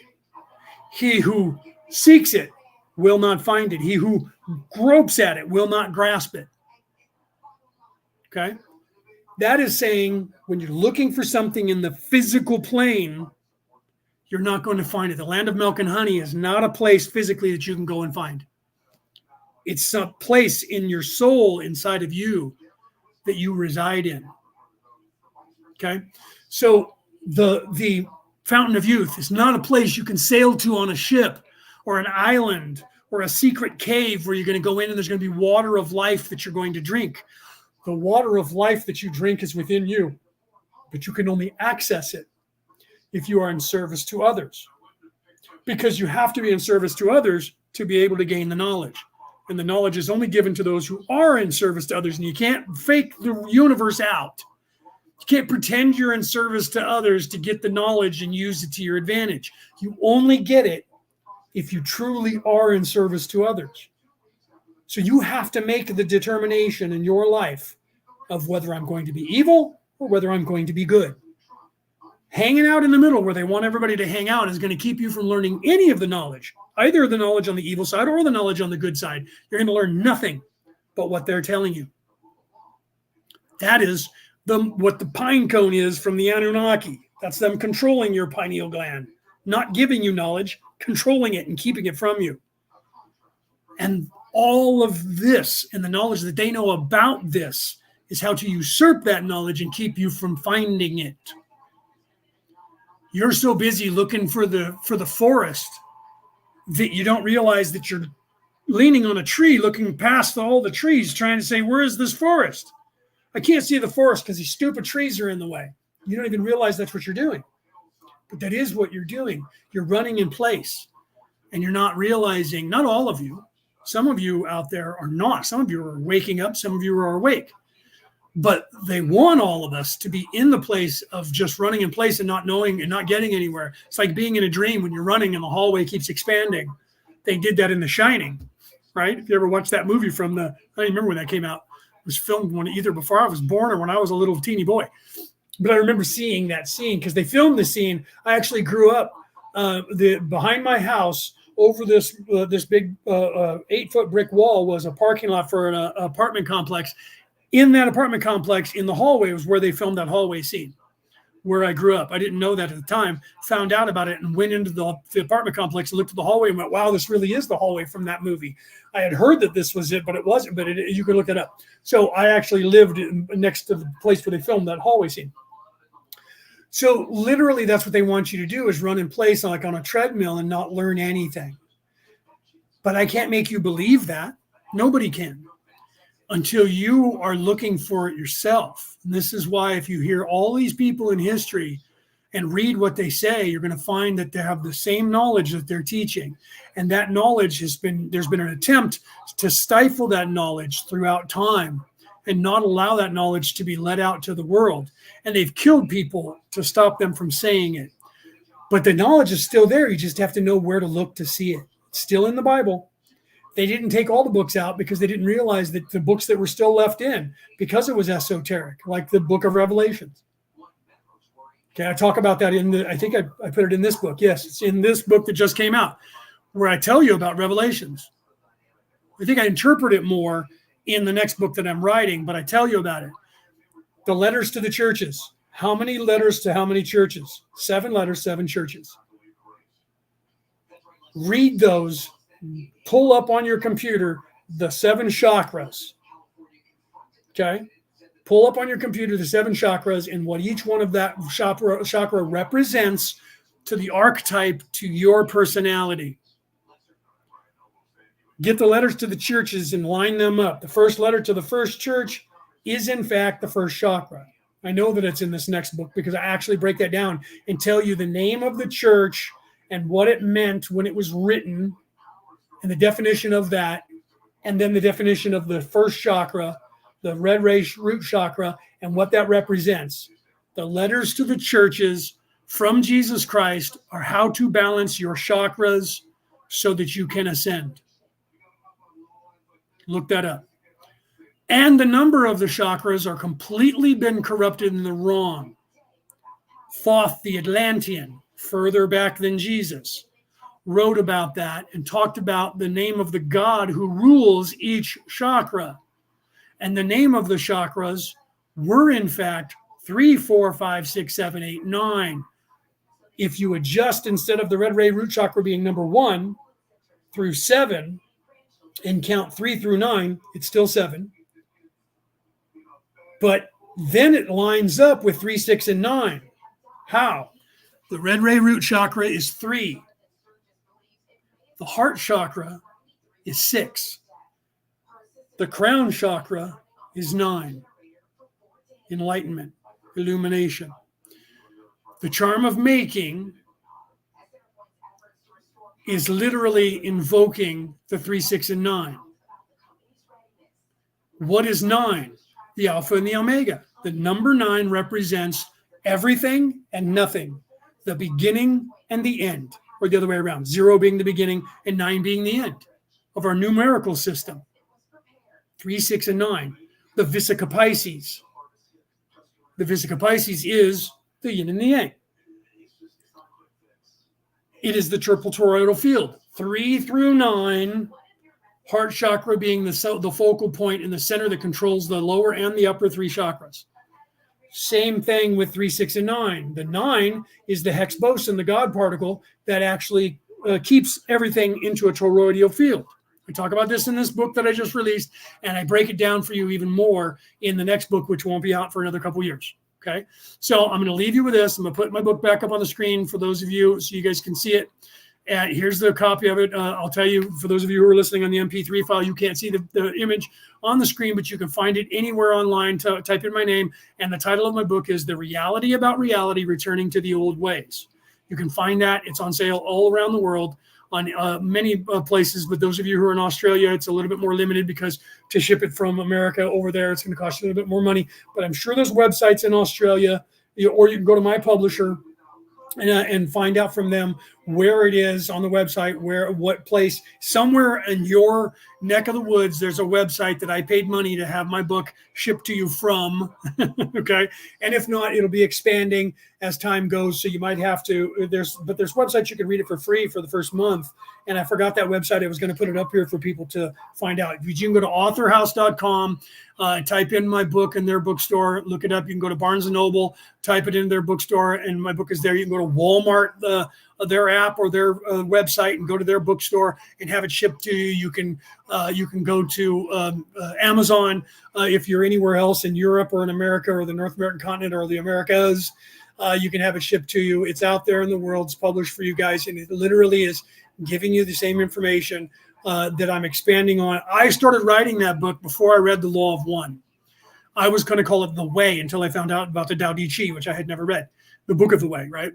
And I was going to call it The Way, and I was writing back in 2017 this book, and somebody said to me, Leo, you're talking about the law of one. I said, what is the law of one?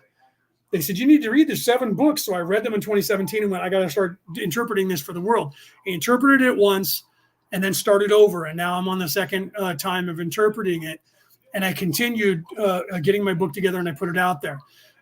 You'll see there's most of what is in that book is expanding because the law of one could only tell you so much in 1981 to 1984 because the dynamic of the earth and what people were ready for. The shift since then, especially the one in 2012, the other one in 2016, and now the one in 2022, those shifts have exponentially opened up more knowledge that you guys can be ready to accept because of the evolution of the human condition, in the uplifting of the human condition, because of the influx of so many souls that have come here to change the dynamic. Those of you out there that don't know it, some of you are wanderers out there, a good portion, approximately 56% of the entire population of this earth are currently wanderers who you guys came here to help wake up this population and change the dynamic to get it back to having free will the way it's supposed to so the people can ascend. You just don't know it because when you get here, you get veiled.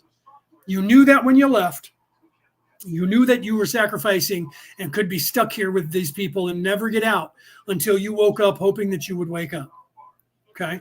Well, now is the time when most of you are supposed to be waking up. This is why I've stopped hiding. Everyone in the coalition has stopped hiding in the past. I held on for about 3 years past when they were pushing me to voice who I was because I didn't want to, because everything I've done, I've gotten myself killed many lifetimes for what I've been teaching. And in this lifetime, I've been working behind the scenes and I've been trying to be invisible so that I can get stuff done. And then they said, oh, okay, now tell the world who you are. And I was like, no. No. And eventually they kept pushing me. And Peter, who might be in the audience still, Peter Coyle, he's been pushing me since, 6 years ago or so, saying, it's time, brother, it's time, brother, it's time, brother. And I kept saying, not yet, not yet, not yet.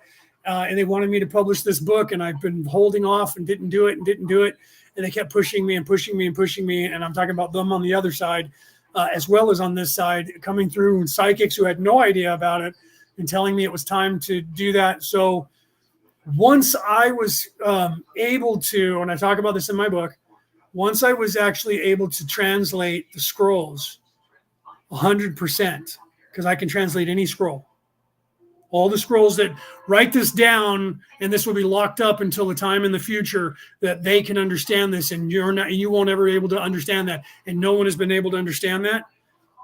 There are people on this earth who currently understand those. I am one of them. I'm not the only one, so I'm not trying. Don't get me wrong. I don't have delusions of grandeur where I'm trying to say I'm some savior. That's not my job. My job isn't to be the Jesus character. I didn't come here to sacrifice myself for your sins. I came here to hand you tools that they were teaching to further what those people were trying to say and validate what they were trying to say by saying to you, listen to what they said thousands of years ago. These men and women who have been telling you this the entire time were right. And you need to know that you have a knowledge accessible to you that will change your soul for the rest of your existence if you choose to go down that path. And this book that I put out currently that's just hit the world is an introduction that is beyond what Ra was capable of telling you, because they couldn't give this information because they would infringe on free will. But now I can give you more information, and there's other people that are doing it. The book, The God Man. Hold on, let me point. It's right here on the table behind this book right here, God Man. Look this up. Clergy are teaching this in Christian schools. My brother is in a theological college, a Christian one now, and his teacher was talking about this book, and I didn't know it. And my brother said, yeah, he was telling me about this book called God Man, and I said, I'm currently reading that. I'm done with it now. But at the time I was reading it, and this book is The World Made Flesh. These people back in I think it was the 1800s or something when they wrote this. This was written a long time ago by people who were very awake. And I read this, after I had put my book to the publisher and went, wow, I'm glad that I read this, but some of it is this book's going to validate what I said. I didn't steal it from this book, but I was saying the same stuff that I had gained. And then I read this book and went, look at that. So I'll be referencing this book in my next book that I'm writing currently, because the knowledge in this book is as valuable. But this one focuses purely on the Bible, the Hebrew and Old Testament, New Testament, Hebrew Talmud, and the Bible. And then they reference a lot. Where is it here? I have this as well. I told you I'm clergy, right? They reference this Bible dictionary, Smith's Bible Dictionary, which is one of the most read by theologians around the world.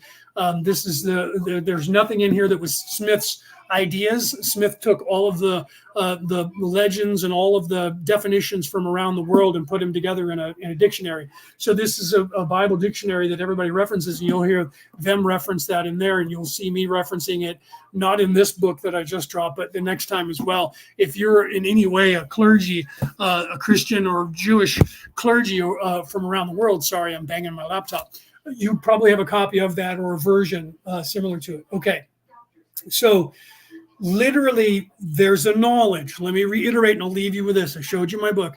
My book talks about this. There is a knowledge that everyone on this earth knew. That knowledge is the knowledge of the Christos, the knowledge of the Christ within, the knowledge of an essential oil that illuminates you. And I tell you this because currently, if you're a Virgo, wherever you are in the world, you are currently now going through the process of illumination for this month, because the moon is currently just now leaving Virgo, and it started on Tuesday. If you're in the United States or the North American continent, Tuesday at about 4 or 5 p.m. West Coast America time is when the oil started moving back up your body. These two oils come from your brain, and they go down your spinal column through the Ingala and the Idala and the Ingala, the Pingala, Idala. I can't remember the name of it right this second. They go down the nervous system into the base of your spine, which is called Bethlehem, by the way. They talk about it in their book. I talk about it in my book. And the one is electromagnetic. One's a magnet and one's electronic, charged with electricity and charged with magnetism. The one that's charged with electricity is a milk-like substance, and the one that's charged with magnetism is a honey-like substance in your body, the land of milk and honey.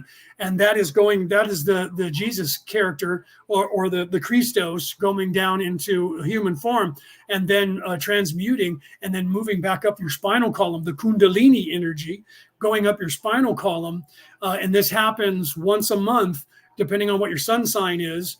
When the moon moves into your sun sign, and if you're a Virgo, the moon is just now moving out of your sun sign tonight. So it's in your sign for 2.5 days or 3 days every single month. In that time period, if you do not eat from the tree of life, meaning no sex, no crap food, no alcohol, and you meditate, and you whatever you do, pray, meditate, eat good, exercise right, and think, contemplate a spiritual ascension. In that time, you can look it up. There's a website. Contact me afterwards on the Law of One chat in Messenger, and I can link you the website that actually is there that tells you when the moon moves into your sun sign, whatever your sun sign is, tracks every month. And during that time period, you don't debauch yourself with drugs and alcohol and stuff for 2.5 days. That's all you have to do. A 3-day time period, and that oil goes up through your chakras, charging with that energy. And during that time period, for that 3 days, it goes into your brain and it sits there dormant. That's the death and the crucifixion and the death. And then the resurrection is 3 days later. So at the end of those 3 days, if you haven't eaten from the tree of life, then it becomes the light of your world that illuminates every single molecule in your brain. And it literally illuminates you and raises your vibration and raises your ascension a little bit more. And that was what Jesus was talking about when he says, the water of life that I will feed you will illuminate you, and you will become the light of the world like I am the light of the world. So literally, that is what that is about. All of the people from every religion talked about this, and they all knew about it. And then it went away.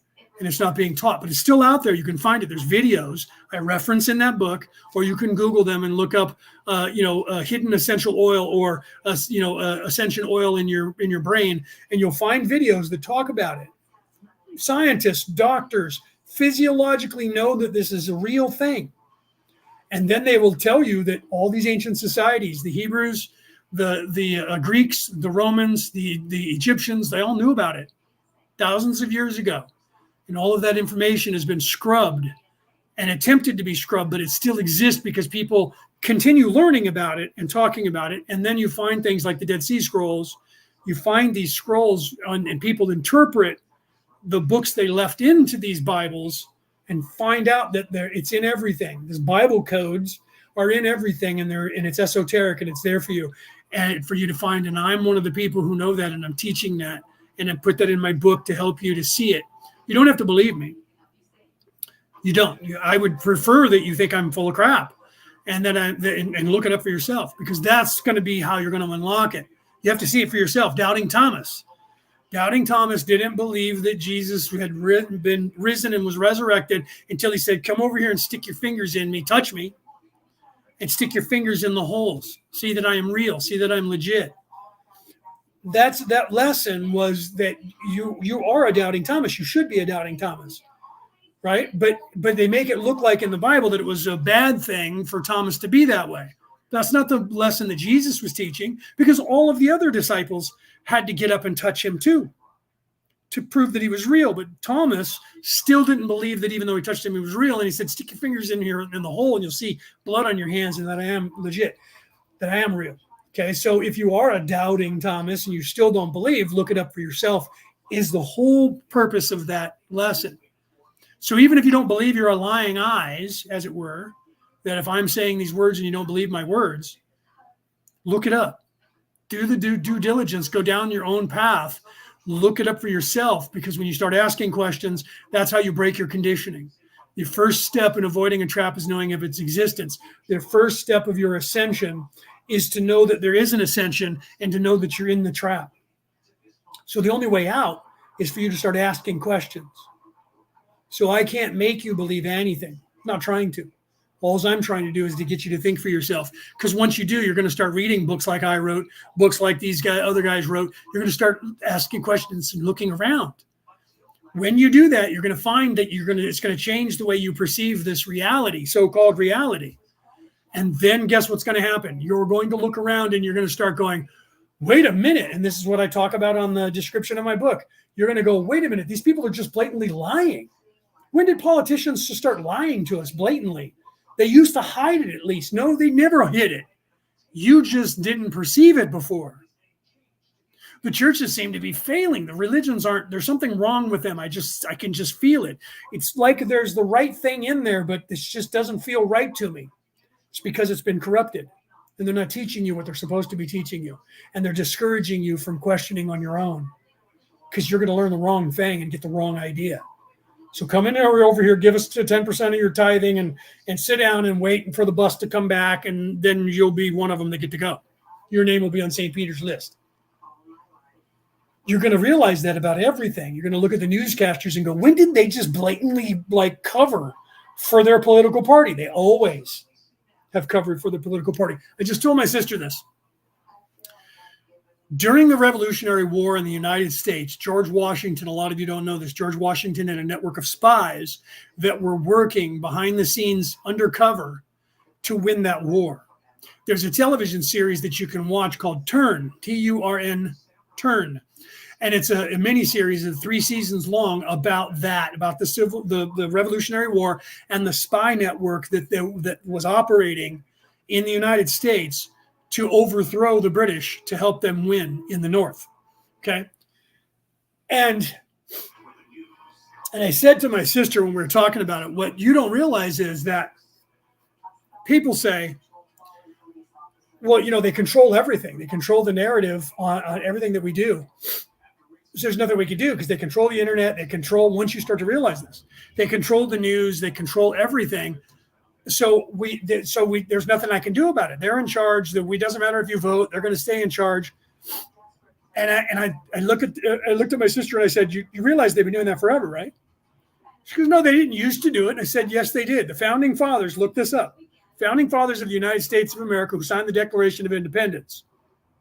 You will find that they could not publish books or papers or newspapers in the colonies because the British government was either owned outright or controlled through fear all of the media outlets, all of the people who printed all of the newspapers, because that was the media of the time. So what did they do?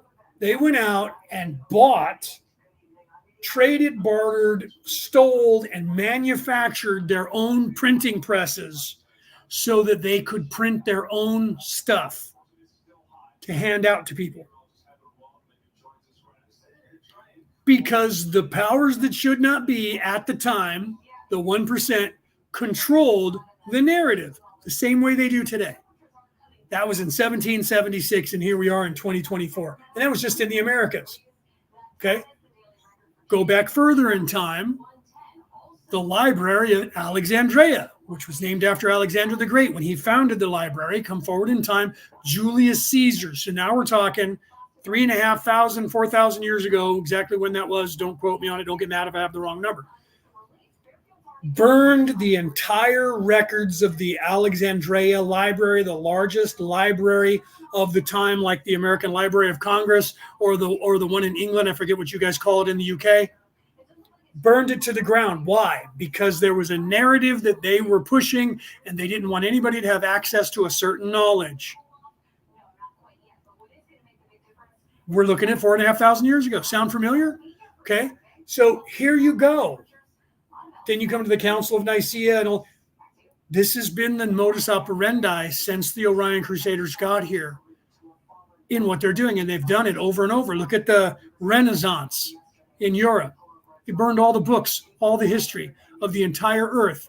They got rid of it and got everybody to buy into it. We have to get rid of all this because we're going to start all brand new and we're going to have a brand new life. And it's beautiful. It's the age of Aquarius. It's beautiful. And they got rid of all of history. What were they hiding?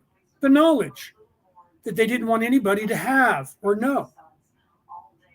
And certain monks in the Christian church stole these books away and hid them and recopied them over and over and over, had scribes recopy them. They had to steal the books and rewrite them word for word, page for page, to repopulate the earth with them. The only reason that we have any history to this day that goes back before the Dark Ages or before the Renaissance is because those people stole those books away, hid them, and then otherwise we found them since. We found scrolls like in the Dead Sea and other scrolls from around the world that were hidden further back in time when the same scenario was happening in that part of the world. So this is not something new. You're just living in what's happening currently, and so you think this is all brand new. When you become aware of it, the only reason you become aware of it is because you're starting to ascend and you're becoming smarter and you're becoming an adult. Okay? When something becomes apparent to you, think about that. Became apparent to me. Was it apparent to you? Does that mean that it became wisdom for you? Do you see? It dawned on me. The dawn is illumination. So if it dawned on you, it just dawned on me. Do you mean that you just were illuminated by the light of the sun coming over out of the darkness? Read the Emerald Tablets of Thoth, and that'll be explained to you what that means. Illumination. That is what you're going through if you're a Virgo currently. And then we go into what is after Virgo? Is it I don't know what it is. I'd have to look it up. Okay. So literally you need to realize that this information, this is what this is the normal, this is the number of the beast, this is what's going on. But however, the information is becoming more readily available for you guys to actually translate, understand, and understand. And there are some of us around the world. I am not the only one. I know of many people who can translate these, and they're afraid. I waited 2.5 years before I mentioned it to the world. Oh, by the way, I can translate scrolls. I can tell you what they mean. I can tell you what the religions mean. I can tell you what all of this stuff means. But I'm not the only one. I'm not trying to say I'm the only one and I'm going to sell them all to you and I'm going to make billions of dollars off of it.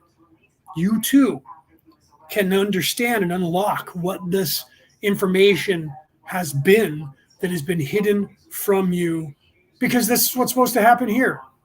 You're supposed to come in veiled, and your quest here is to become unveiled. That's what you're supposed to do. You're supposed to ascend. That's the knowledge that they've taken from you to begin with.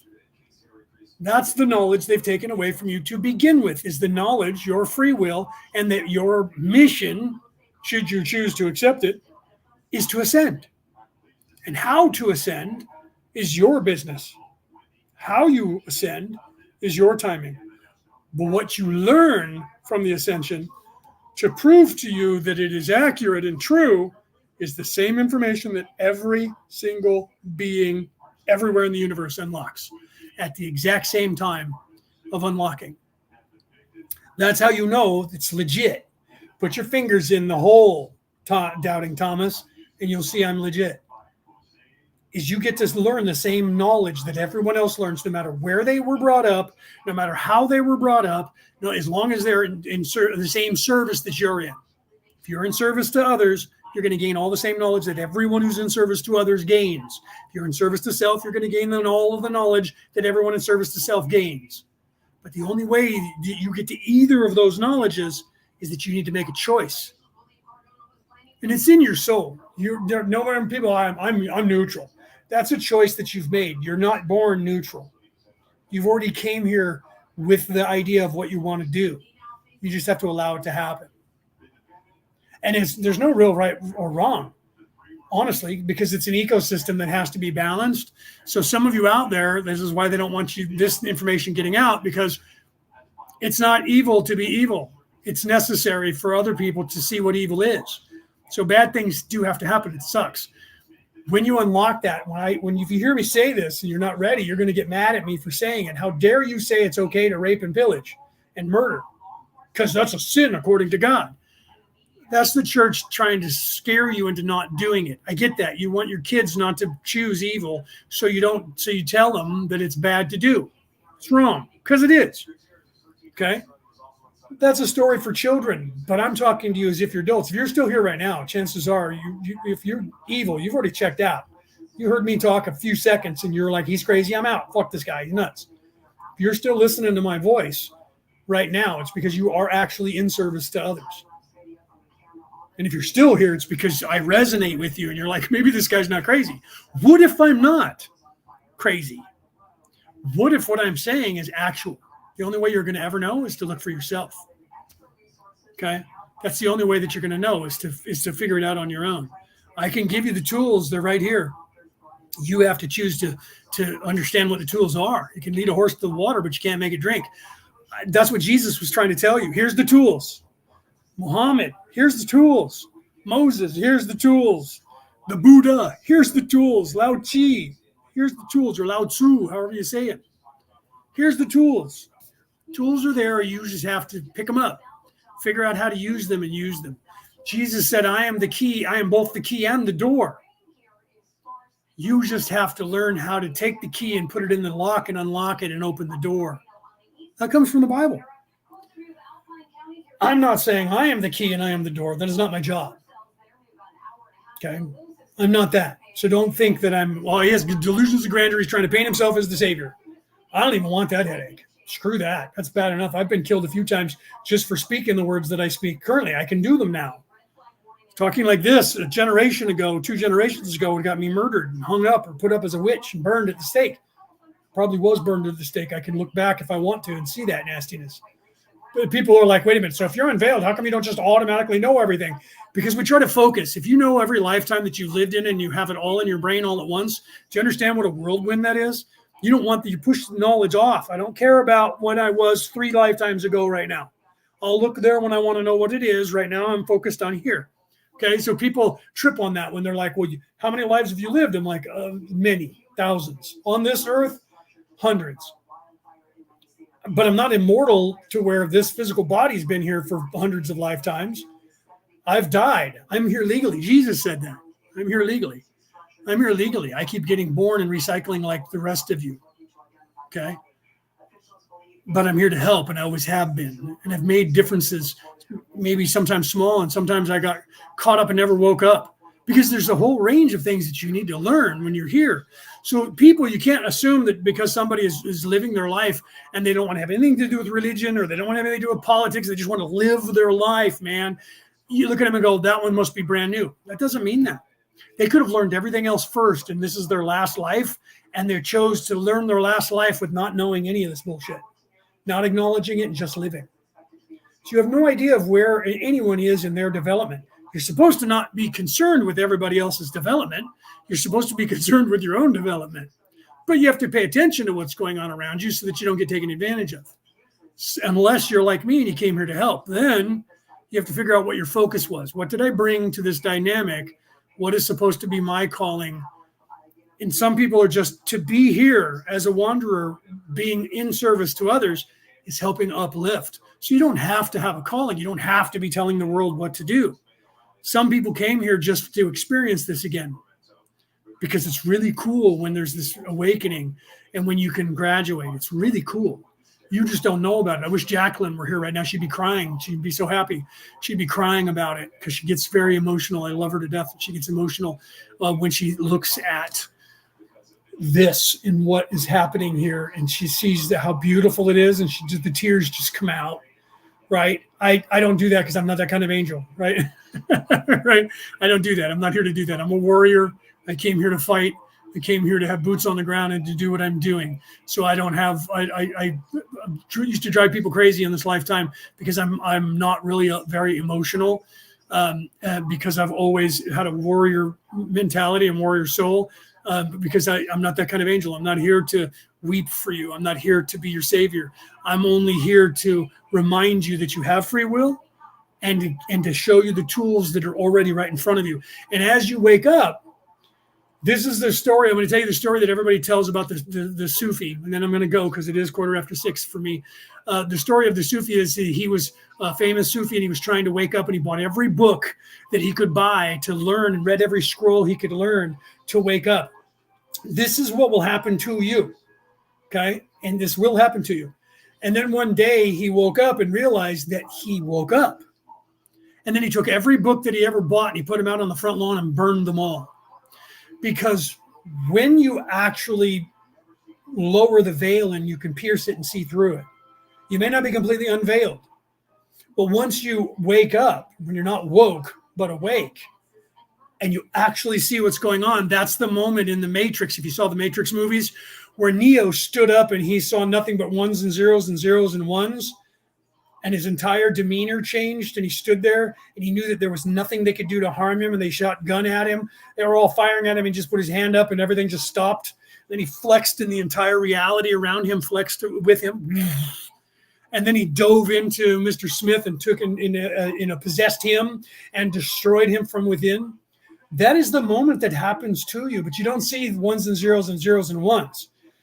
At least I didn't. I expected to see that because of the Matrix movies, but you see the spiral.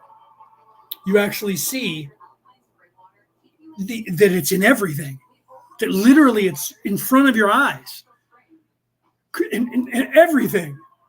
And you're like, how did I not see this? So when that moment hits you, it will blow your mind and your soul so much that you will never, ever, because you can't go back from that. I tell people that when it comes to downloads, that there are certain downloads that you can't go back from. So you need to be careful when you make the choice. Make sure you know what you're doing. Be careful what you wish for, because you might just get it.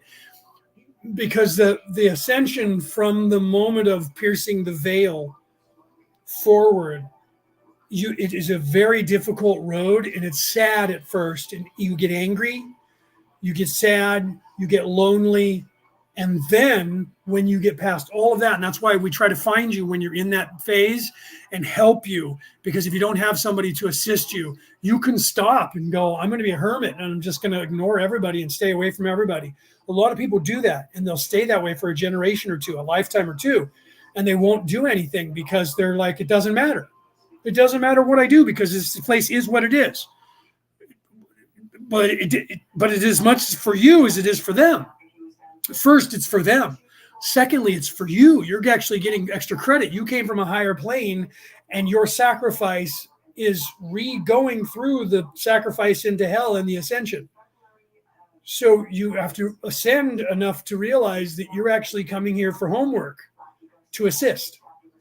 And the reason for you doing this is to show people at this level, when they get to that level, that part of that level is coming back to help. Do you see? So this is as much for you as it is for the ecosystem and them for the ascension. Every piece of it, you're almost required to help and to show and to assist in some way, even if it's just to be a good person so that people see that in you. That changes people. If you're someone who's stable in other people's lives when they don't have any stability, they're going to see that in you. They're going to say, look, there are some people that are stable. There's a relationship that is stable. There are some people that are nice. There are some people that actually hold the door for other people still. There are some people that give their seat away to other people still. There's still some people that look at you and go, hi, how are you? And mean it. Those small things make a difference.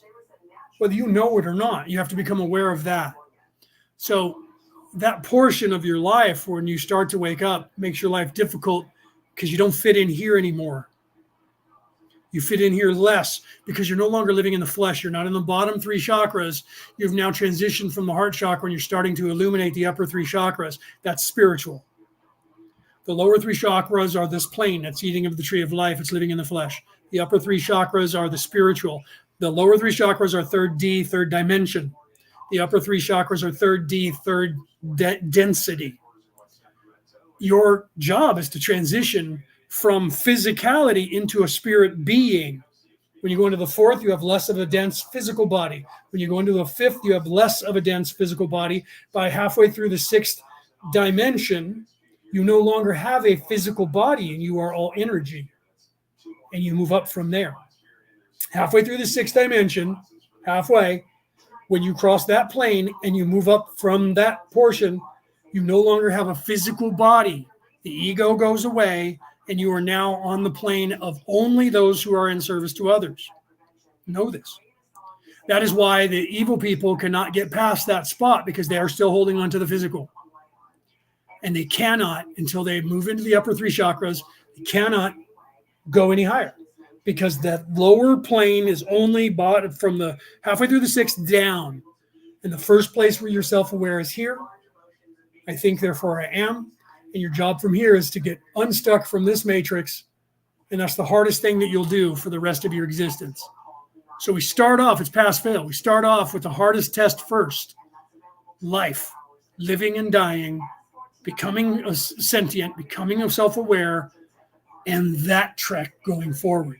It's the hardest thing you'll ever have to do is the bottom three chakras, the bottom three, first, second, and third dimension. When you move to the fourth dimension, that's spirituality. I think, therefore I am in the astral. When you move to the fifth, now you're moving away from the physical into the spiritual being, and eventually you become light. And then you move back towards the ascension, back towards the creator. And eventually you become one with the creator. When you get to the 12th density, you go to the 13th. That's the one. That's 1 + 3 is 4. That's the one. That's entering the one. Okay. Then from there, you recycle again, unless we figure out everything that there's supposed to figure out in the entire universe, and there's nothing more to learn.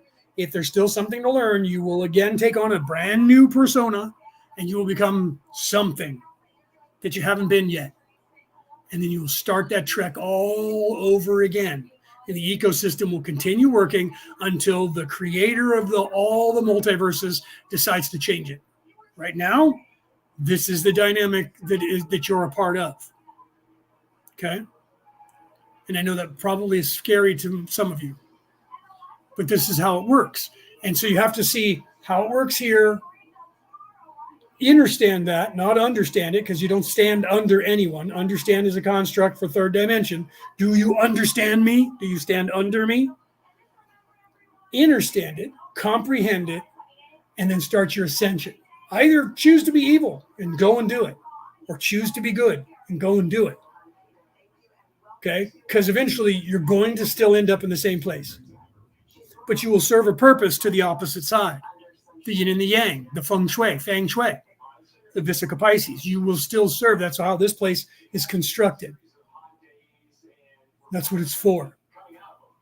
And you'll realize that as you start to ascend, you realize this is beautiful. When you look back down on it from the fourth density perspective of spirituality, or from the fifth density perspective of the third dimension, you will then see the ascension for what it is. You'll look down on this and see that it is the yin and the yang. It is the Vesica Pisces, and it's beautiful and it's perfect. And then you'll cry, like I talked about Jacqueline Taylor doing. You'll see it from above and you'll go, oh my God, it's freaking perfect. Oh my God, it's beautiful. And then you have a hard time relating to people because they go, what do you mean? Evil is beautiful? How dare you? My sister was raped. I was raped. You're not understanding what was happening to you there. Yeah, that was bad. You're right. And it's wrong on a physical level to do that shit. It is absolutely wrong. To murder people, kill people, rape people, steal, lie, all of that is actually wrong to do. But it's necessary, because without it, nobody moves very fast. Listen to the law of one in the beginning, and they tell about the way that everything began. In the beginning, there was no veiling. There was no evil. There was only people ascending. And God said, I'm lazy. I created all of this, and we're sitting around on our asses because we all know that we're God. Now we'll get there eventually. We're a bunch of surfer dudes. Yeah, man, who cares, bro? We'll get there. You're God. I'm God. We're all God, bro. It's okay. We'll get there, dude. Just relax, man. So the creator of the universe had to become realistic and objective about its own self and say, I'm lazy. I need to put a burr under my own ass. I can light a fire under my own ass. Had to change the dynamic of the third dimension, create the veiling, create chaos, create the evil, create the ego, and put it into place so that no one down here remembered who they were or why they were here, so that we would actually have organic experiences. Oh, and by the way, you're supposed to also slowly start to remember who you are and unlock those things. And that you learn by choosing one of those avenues and going down that. So if you are in service to others, every decision you make should be done by that dynamic. Am I in service to others, or am I in service to self? In everything. That guy just gave me $5 extra. If I'm in service to self, I keep that $5. He gets in trouble and get written up, maybe gets fired. If I'm in service to others, I go, here, that's too much money. You gave me too much money. Is this right? Because it was the right thing to do. You need to live your life that way. All right, I got to go. I got to go and give my mother a shower, and I got to get dinner on the table. So I love you guys. Buy my book. It's out there in the world for you to look it up. The Reality About Reality, Returning to the Old Ways by me, Leonard O'Neill. Look it up, and it's the beginning. What I just said to you is all in my book, and I'm writing more. Tune in next week. I'll talk about more. I'm going to be on at least one live show so far. I've scheduled for August 1st. I'm going to be on Project Team Alpha live with Corey Love and Augie Nost on their show to talk about my book, and that is in 2 weeks. 2 weeks from yesterday, because I think it's on a Thursday, August 1st, whatever that date is. I'll be scheduling other events where I'll be live to talk about my book on other people's shows, and I will let you guys know about that. Otherwise, I'll see you guys back here next Friday, 3 p.m. West Coast America time for the Law of One, and we'll talk about this and my book and what's going on, and I'll answer any of your questions. If you're not in the chat already, if you're on Messenger, on Facebook, you can go to Messenger, Law of One class chat, get somebody from in here to add you to it. If you want to contact me, you can. I work with people. I'll answer your questions. I try to answer them in the order that I get them. And I try to do that. Eventually, I'll be speaking for people where you guys will be able to come to a place and come in and ask questions and get up to the microphone. That'll be happening in the future as we in the coalition formulate that going forward in the next couple of years. You're going to see that roll out. And you'll see that myself and other people will be working on these things, and we'll be touring around to help you guys to remember why it is that you're here, what it is that was taken from you, and how to then move forward with this information, and where to find it, and where to see it, and how to see it, and how to help yourself find it, and how to help yourself see it. It's out there. There's books that these people have been publishing, like mine, where we're telling you the secrets that are right in front of you. All you have to do is look around. You'll see other people telling you the same things. And some of us were referencing all of these places throughout history and showing you, look, here, here, here, here, and here. They're all telling you this. What does that all mean? It means the same thing all around the world. Well, they all copied from each other. That's not true. They all discovered it on their own, and they're telling it to their people at the time, not because they borrowed it from another. Everybody wants to focus on, we have to find the oldest scroll and keep looking. You're looking for the forest, and there you keep finding a tree and going, that's not the right one, that's not the right one, that's not the right one. So you can't see the forest because you're not looking at the big picture because the trees are in the way. We got to find that older scroll because they all seem to have copied from this one, and that one came from these guys, and that one came from this guys. What do you think you're going to learn? They're all telling you the same thing. Stop looking for the oldest scroll and start reading what they've all been telling you throughout all of time. They're all telling you the same story. Well, we got to find out where it came from. Why? It came from God. It came from the creator of the universe. The only place you're going to find it is to look within yourself. You are the savior you're looking for. You have to look within yourself to illuminate yourself, to unlock the information. God has reached down halfway. Did you guys see the roof of the Sistine Chapel? God's hand's coming down, and your hand is supposed to be reaching up. The only way that you can reach up to the knowledge of the Akashic records or the halls of Amente is you reach up for it. Okay? God's already there halfway going, reach me, reach up to me. I'm right here, but I'm not coming down. That's why you have to go 51%. Listen to what Ra said. 1% above 50. He's 50. You have to go 51 to grab his hand. Sistine Chapel. Thousands of years ago, Leonardo da Vinci. I think that's who it was that painted it up there. They painted it on the Sistine Chapel because they knew the information. They knew the knowledge. 51% is what you need to unlock that. All right, you guys. I love you guys. I will see you guys next week, or I'll see you whenever I see you, or I won't see you until next lifetime, whatever, right? This has been Orion Rising. I am your host, Leonard O'Neill. Good morning, good afternoon, good evening, or good morrow, depending on where in the world you are tuning into this show.